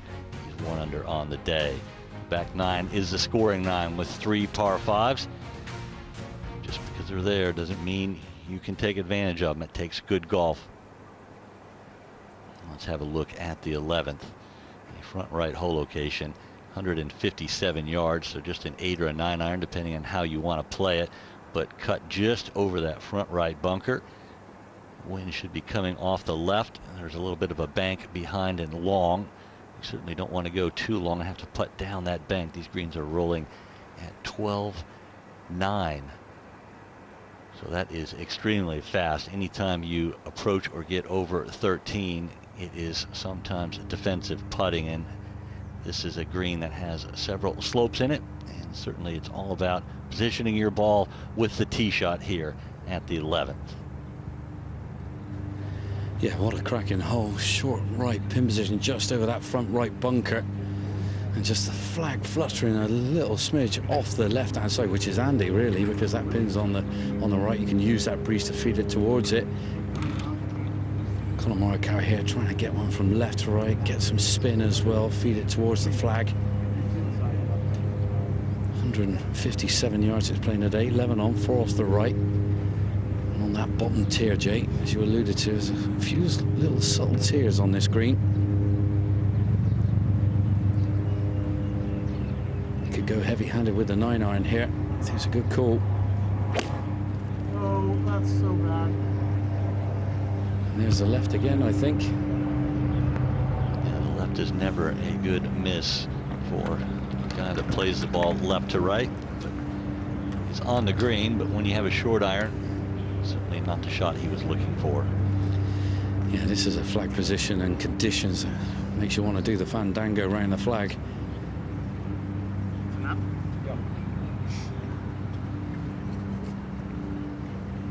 dangles the carrot. This pin, the conditions, shape of this hole is perfect. Sergio's going to squeeze one in here. This will be a 9-iron for the Spaniard.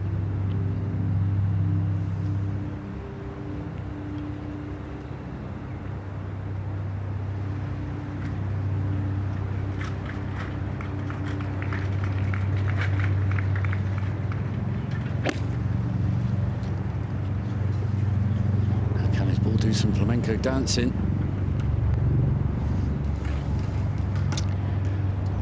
Yeah, not bad. Yeah, not their Saturday best. Just to let you know there, Ken, no, I just felt a bit of breeze just pick up, and it just went back towards the tee and not by the green. So maybe that just they felt it too, and it's just stalled in the breeze. It's come up quite a long way short, both those shots on the left-hand side. I'm wondering what Justin Walters is going to do now. Got some good players he's got in his armoury with regarding this British for Rhinos as well. Earning a lot of money for that charity.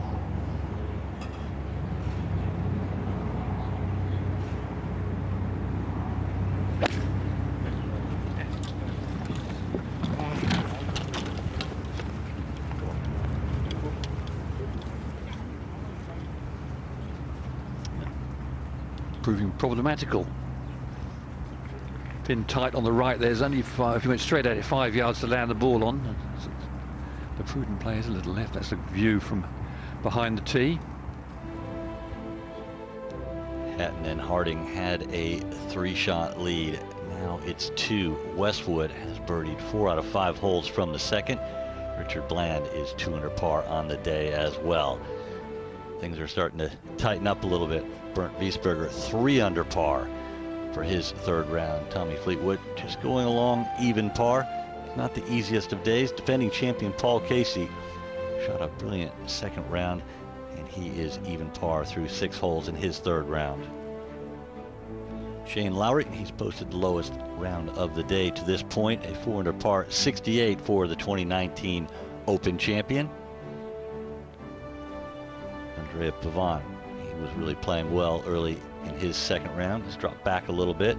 Brandon Stone and Thomas Peters, both with Gold Stars Rolex Series winners, over par for their 3rd rounds to this point. Ryan Fox, on the strength of that hole-in-one at the 4th, he shoots a 69, as does Jorge Campillo, Ashan Wu, Rafa Cabrera Bello, and Dean Burmester.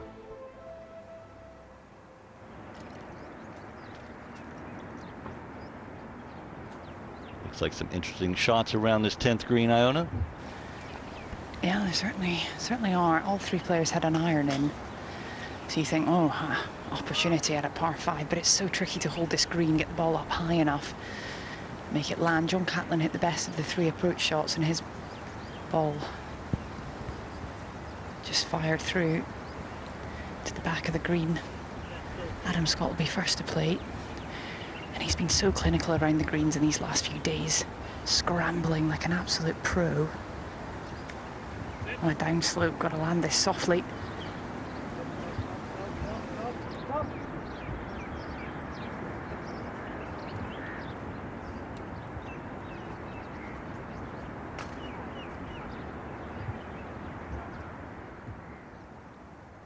Look at the 11th green. Average proximity, basically 29 feet, so they're well outside the average. And if you're not in that kind of a 15, 18-foot circle, it's unlikely you're going to hole one. Bogeys, 3 putts have come the little black dots.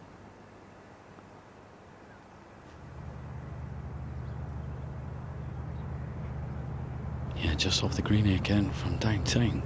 Breaking off the left-hand side, coming off that little first tier.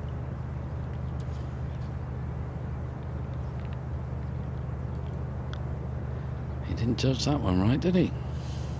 He just jumped on him a little bit at the early doors. Giving it a bit of a, as the cricketers do, give it a dab with the bat. Try and level the pitch out.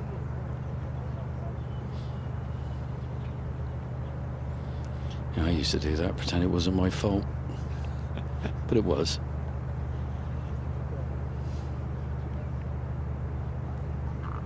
Watching feature group coverage in this third round of the Slink Dubai Desert Classic. Game 18, Garcia, Morikawa, and Walters. Game 19, Adam Scott, Matty Schmidt, and John Catlin. We hope you're enjoying all the action we're bringing you from the Emirates Golf Club. Yeah, Collin Morikawa now coming from from a very similar position, short and left here on this green. And Collin Morikawa would have learned a lot how much that actually breaks off the left. Feels like the first half is uphill. It levels out a little bit halfway up this green, this putt, I should say.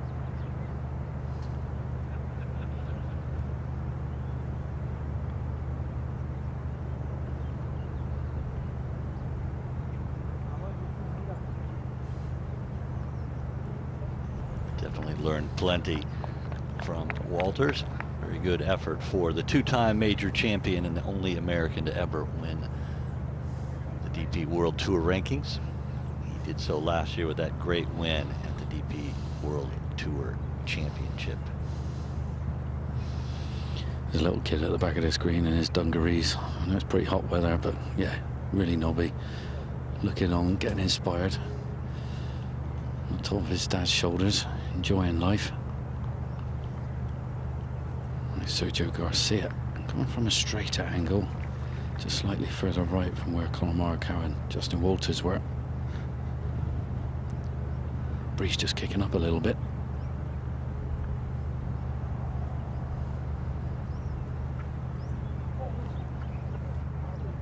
We updated you earlier today on McIlroy's birdie at the first. He's picked up a bogey at the third and then pars through 4, 5, and 6. McIlroy even for the day. 4 behind the leaders as we go to 9, and Adam Scott with his 4th shot. Little floater.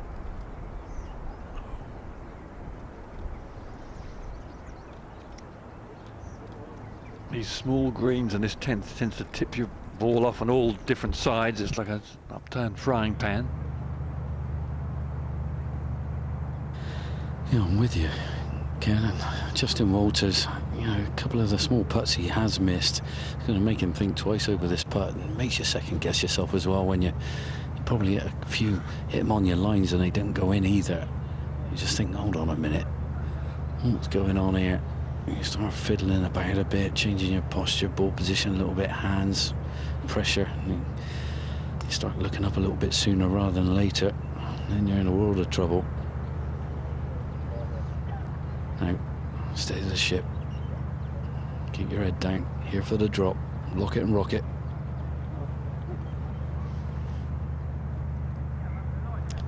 Left right away, and the putter has really given Walters problems through the first 11 holes of this third round. Drops to 3 over par for the day. All 6 of our feature group players started at 3 under par.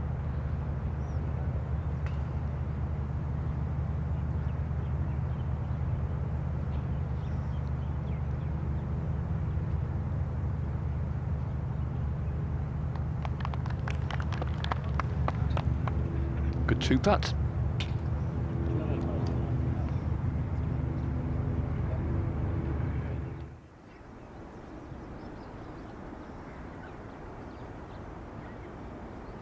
Misread one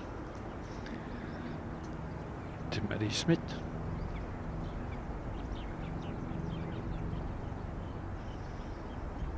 So an opportunity missed there. First time you'd have to say, Jay, that he's missed an opportunity. Really has looked great all day, and that, as I think you probably said, it was a misread. Didn't look like a poor stroke. No one reads them all correctly, but the young German remains 2 under par. Went to school at the University of Louisville in Kentucky. Really a great nurturing type of atmosphere for professional golf. He didn't rush out and turn professional too early. Did the 24-year-old German who was ranked 86th in the world. Scott par putt after that heavy-handed chip. And I'm not sure he gained much distance from the first putt to what he's left himself with the second. He's knocked it a good 3.5 feet past the hole. This is for bogey on a par 5 that he had an iron for second into the green.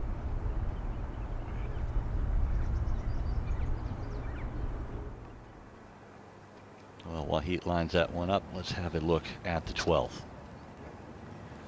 Wonderful par 4, 476 yards, dog leg from right to left. And quite a narrow fairway that tends to kick the ball off to the right. And back on the tee, Morikawa.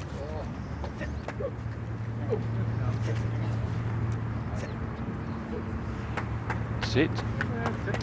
Yeah, just sits enough. Where's the breeze blowing from this number 12, Johnny? On the card, it's stroke 2, hardest hole on the golf course, and it's straight into the teeth of the breeze, Ken. So playing his full yardage today. Feels like it plays uphill as well, especially the second shot. You see all the lie of the land in front of you, absolutely gorgeous. And yeah, not an easy fairway to find. Now, one of the best drivers in the game, Sergio Garcia. Be interested to see what kind of ball flight he puts on this. I hit a nice little low, slingy one from right to left. If I had it on tap like this, man, pierce it through the wind.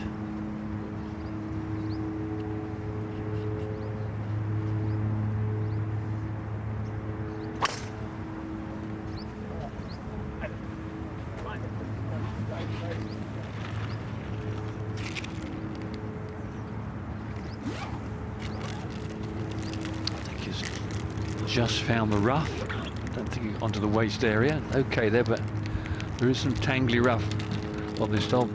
Left is a bit thicker than right. As we look from behind the 11th green to the 11th tee, one of the 4 par 3s on the golf course. And I'm sure Iona's ready for action. Certainly am. I'm ready for action here at 11. A change in the wind direction. It's coming off the left, maybe hurting a yard, I'm going to say. 157. Schmidt on the tee first. Just waiting for these golf fans to stand still. There's a lot of action here. We've got the 15th green to the left-hand side. Really a strong 9-iron required. Keeping a low ball flight ideally, and that left to right wind is perfect for this pin location on the right-hand side.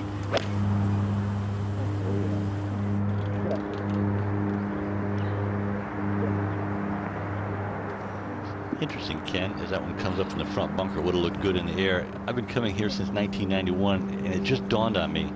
The 2 sets of par 3s on the 2 different 9s are both side by side, going in opposite directions. I can't believe they ridges that. And they all run in different directions. That's why it's such an interesting. Although the holes in general are similar lengths, this is a bit shorter today.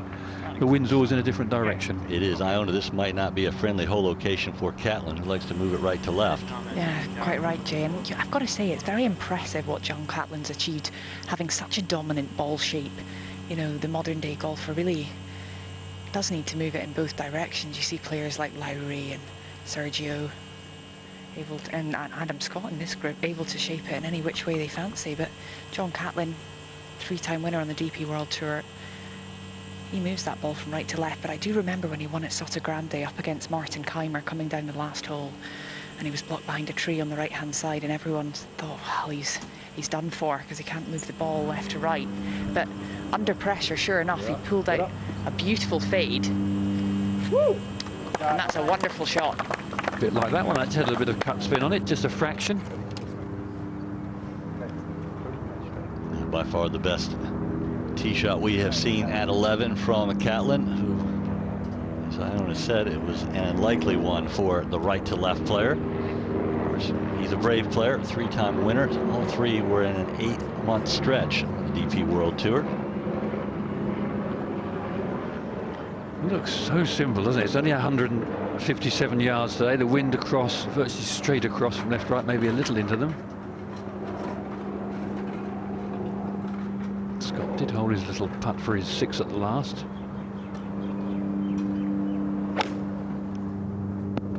Go, baby, go. Is it going to make it?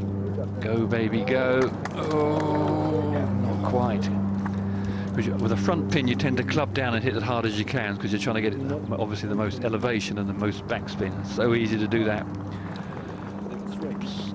Just a tad out. 2 in that front right bunker, and then Catlin best shot that we've seen today, with a good birdie to come. Another fairway for Morikawa, and I think that's the medicine that he needs. And the two-time major champion, only American to ever win the DP World Tour rankings. Let's have a look back at Morikawa's round. Going off with back-to-back bogeys, but this is at 8. Across the slope, made a lovely sound on the putter face and looked nowhere else. A big swinging putt from right to left, right into the heart of the cut. And he battled very well to just be one over at this stage. Drove in the rough off the 10th tee, the reachable par 5, forced to lay up, but played a wonderful pitch shot to round about 4 or 5 feet.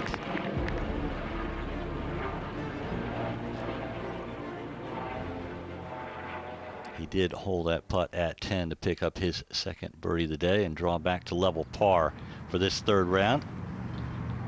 Morikawa's just stayed on the fairway, more by luck than judgment. 300-yard tee shot, Garcia on the bank, and the left rough is an area where you could get a lie that you struggle to get it to, certainly up to the pin. How's this one lying? Not too bad. We can see the top of the ball, John. Yeah, Sergio a long way back though, Ken. He's on a big old upslope just shy of this bunker. This one, 208 yards. This one going to go up his left nostril and pins way back there into the breeze, uphill as well to boot. He'll be aiming straight at the camera tower, taking his medicine, play to the meter of the green. Probably trying to jump on a 6. Hopefully he gets a bit of help with a smidge of a flyer here.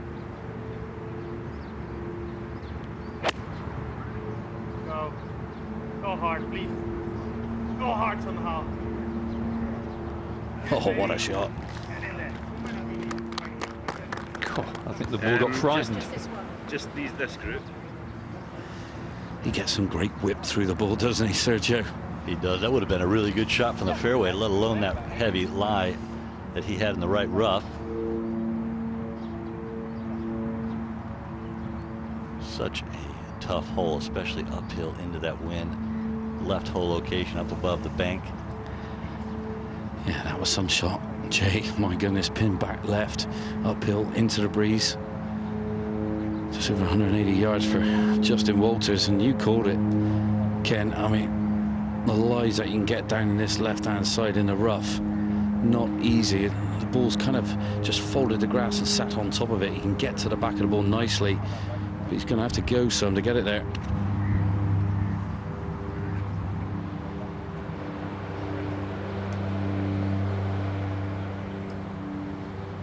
Not a bad miss. Didn't want to miss down to the left, which is much lower than where the green is located.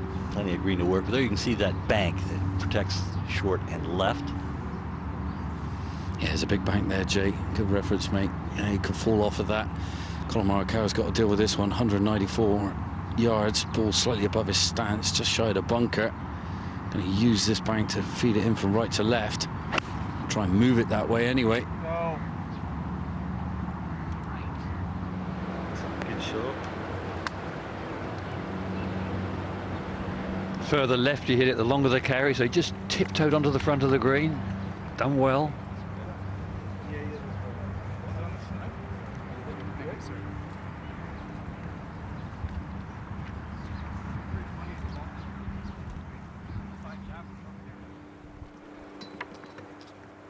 Smith and Scott have had their visit to the desert and have played out.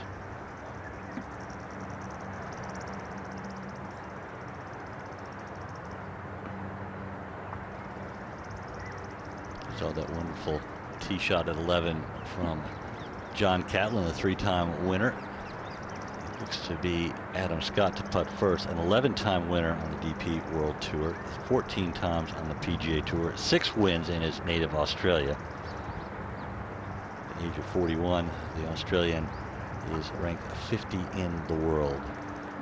Hit his high mark in 2014 when he was ranked #1.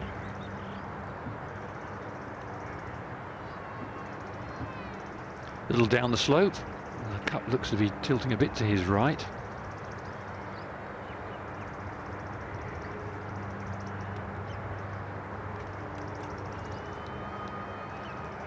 Might have giving that one a little too much respect with the speed. Maybe I'll try another putter tomorrow. Oh, this one's actually been performed pretty well into the last couple of holes.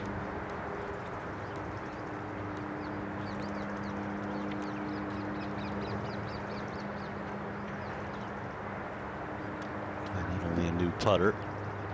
I think he was forcing a new putter. I think that Iona did run off with that putter that Adam Scott let her try out earlier this week. I think she fancies that thing, not necessarily to use, but as a souvenir. I think she has a little crush on the old Adam Scott, but she would be in good company. Real chance of a 2 here. We'll know the line. You see, just aiming outside the left edge, a little down the slope to get to 2 under, to move from 2 under to. Oh, didn't move, did it? So it remains 2 under.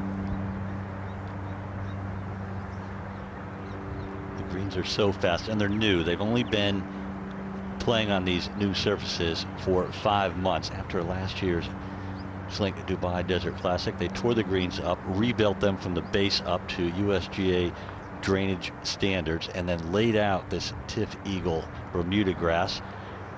Put the sprigs in boxes from Georgia, refrigerated boxes, flew them over, kept them in refrigerated boxes, and then laid them out. And only since September has this golf course been open. Now, par attempt after splashing out of the bunker for Schmidt.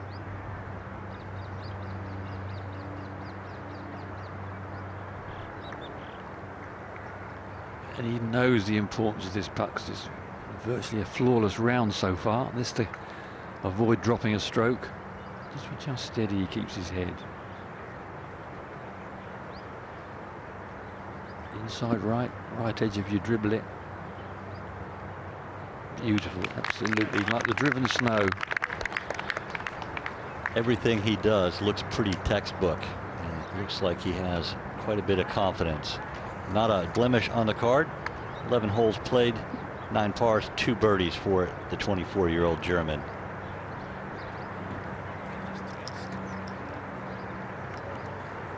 Great stuff. And you can just see the era of confidence. He's had success at every single level that he's played so far in his rookie season. Had a 2nd place finish at the Dutch Open. Let's go over to 12 green, and John Morgan will update us on what's been going on.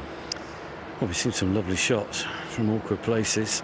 Justin Walters came up shy of this green in 2 and did a very peculiar thing. Opted to putt it from way off this green up over a tier, and well, just barely got past halfway. Definitely the wrong move. I thought he was going to chip it, and now this is to save par, breaking off the right.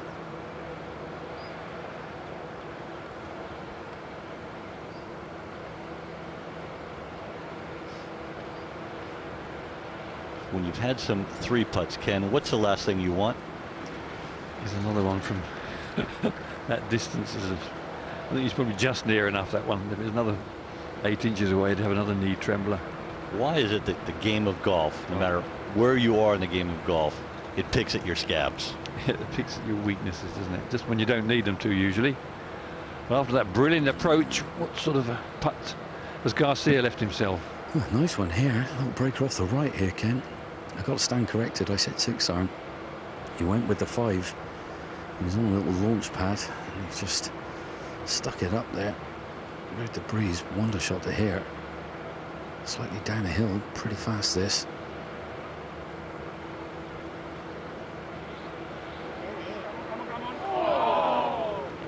Just caught the edge of the hole. Had a lot of speed. It was an aggressive putt. Coming in out of the rough. It was a brilliant approach shot. When you make a 4 at the 12th, you're not really settling. That's such a good score. Yeah, good score. It was a 4. If you play this hole in 12 strokes over the opening 3 days, you'll be very happy. Yeah, I'm with you, Ken. That's a tough cookie of a par 4 round the corner into the breeze as well, just to make it that little bit tough. Now, Collin Morikawa's ball came to rest just in the fringe. Not a bad shot, actually. Straight up the hill. He's going to fill this one. That's what he's going to do in that first 6 inches, though.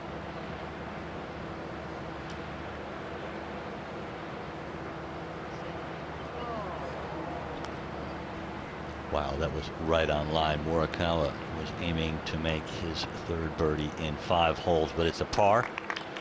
Remains even par for the day, 3 under for the tournament. Currently tied for 24th spot. Par 5s to come.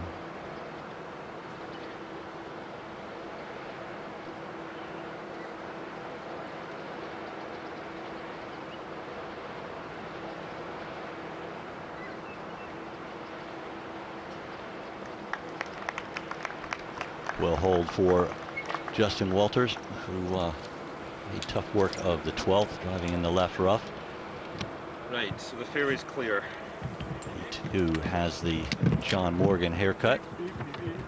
Just to update you on the leaderboard, 4-time Rolex Series winner